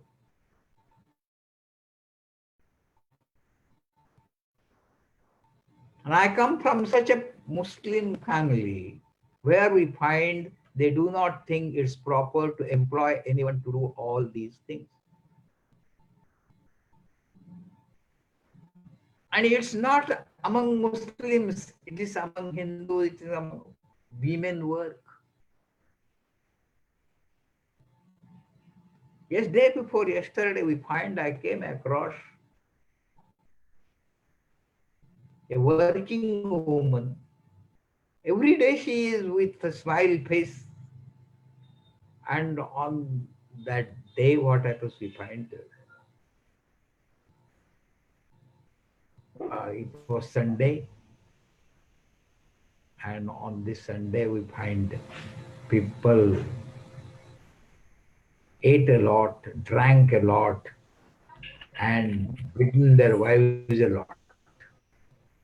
And she was really, we find, little bit depressed.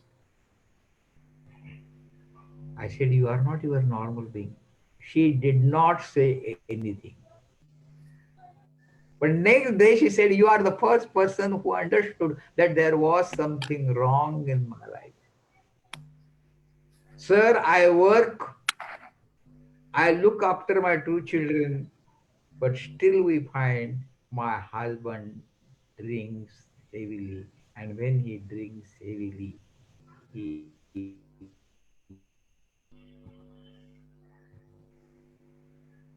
is not a human being. Animals are far better. Blood is very important. And those who are conscious,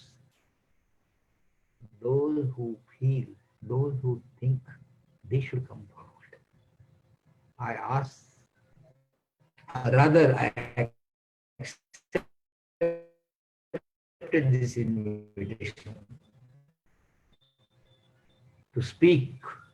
Only those who can think, those who have got tremendous capacity to change the society, have for one reason or the other stopped not speaking.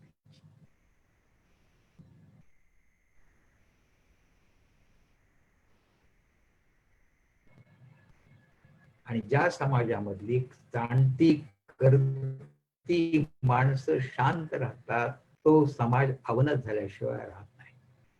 Any society will provide where those who can think, who can understand, and who can solve the problems, they should come forward.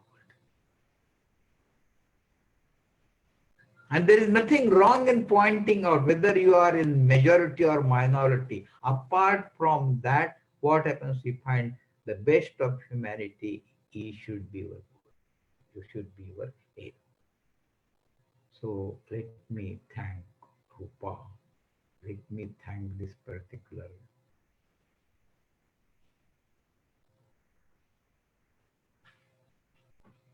program organizers, and particularly giving opportunities for us to speak. Because we find, let me point out, whether we like it or not, but our presence present day young generation somehow follow Maharaj or Subhash Chandra Bose or even we may say Savarkar and others. If you want to get inspired, there is much to get inspired, and this inspiration you can get through the literature produced by these eminent men who fought for liberty. Thank you. Thank you, sir, for a really nice lecture, and everyone is enlightened by this lecture. There's a question asked by, there are a few questions rather. I would like to go for a question where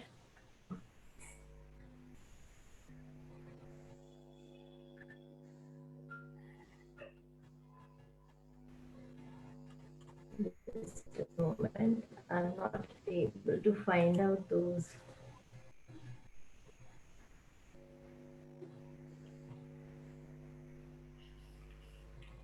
There's a big question, but still,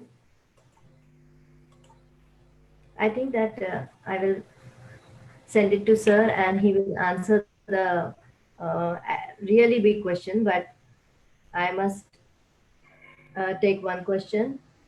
What is what is an appropriate way to compare ancient literary theories with current situation? Now the point is, I deliberately pointed it out. Theories remain theories, but theories are about human being. And human being, though we feel that we have been changing for better or the worst, but still we find we are the same.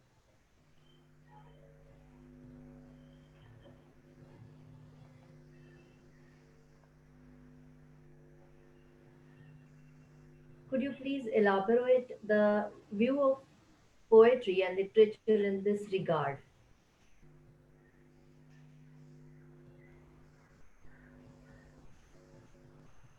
Poetry and Poetry and literature in this regard.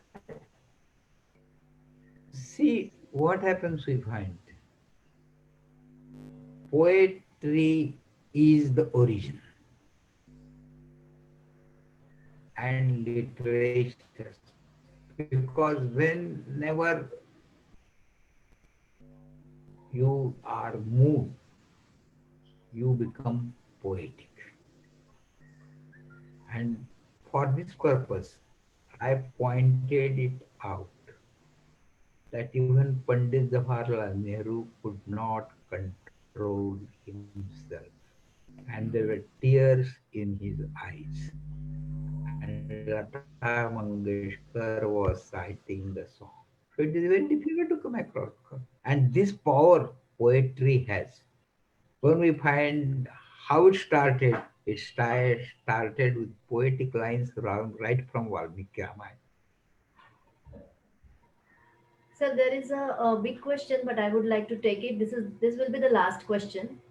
It is asked by Dr. Jeevan Kumar. He says that uh, my question is why know the truth that literature is the essence of life, but the young generation is not taught the significance of literature and its value. The curriculum designers who become members through influence and without knowledge are ignoring this truth and prescribing curriculum that doesn't teach value nor language skills. As a result, the present generation doesn't recognize the importance of literature, especially the engineering students who care the English literature and the English language the least. How to address this issue? I am very, very thankful for asking this question because this is my own experience in Pune. For 3 years, I taught in college, Garware College, and asked those students, let me recite this particular passage from this particular book. What was their reaction? Sir, is it necessary to recite? Please tell us the title and the page number, and the problem will be over. Your problem will be over, our problem will be over. Life is becoming so mechanical that nobody has time to read. And let me give you one example. Lakshman very nicely had this, the son of the child asked the father, if I would have been born a computer, at least your fingers would have touched me. But as I am born your son, you have no time for me. So we have been living in such an age where nobody has got time for nobody else. Relations are there, but maintain relations without understanding each other, without expressing ourselves. This is the problem. And we are proud of computers, we are proud of machines, but we find machines will make our lives mechanical, and not we find this human life will be mechanical life. This word human we have to remove and develop. So there is one more question. Does literature play a great role in emotional and social rejuvenation of a person? Definitely. Only the point is the person must be a person. Let us say we are human beings, and we, for one reason or other, nowadays we find when we teach, we are economical beings, we are social beings, we are political beings, we are computerized beings, but we are not human beings. And what literature does, literature tries to keep you human. Be a human, and then you will understand human life and you will enjoy it. This is what.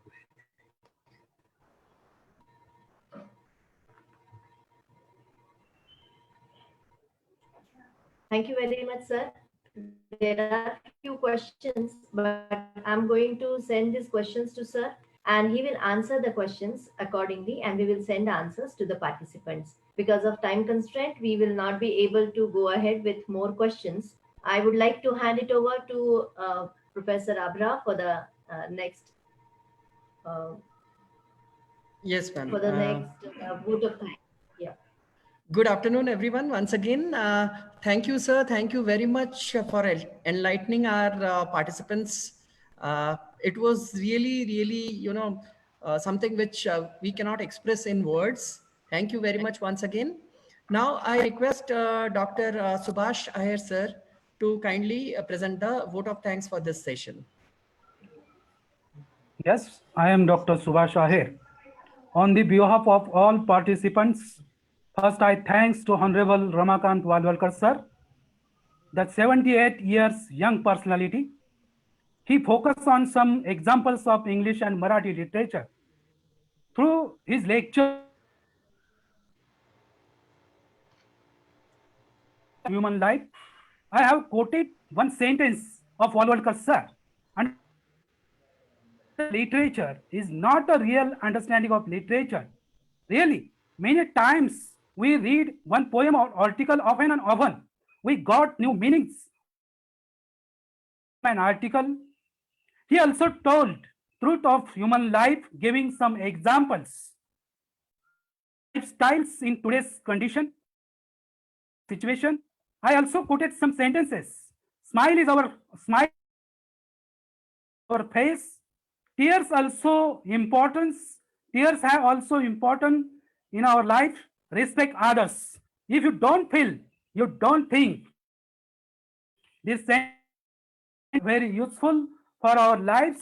He also explained the role of yes, adults and middle-aged peoples in this situation. This is very informative and knowledgeful session. Literature have the power to changing our human lives. He enlightened the literature of Shakespeare, Wordsworth, Sant Gnaneshwar, some poems, and also folk songs related to Ramayana. Reading great literature, we have got inspiration and changes in our life. So really, your lecture is very useful for our life also. Your knowledgeful lecture, which is enriched in our knowledge also. Your very studied personality, sir. It was really intellectual feast to listen your lecture. Thank you so much for your enlightening session. Thanks to all participants. Thanks to all organizers and all committee members. Thanks again. Thank you, Dr. Subhash sir. Now, I would like to conclude this sessions today.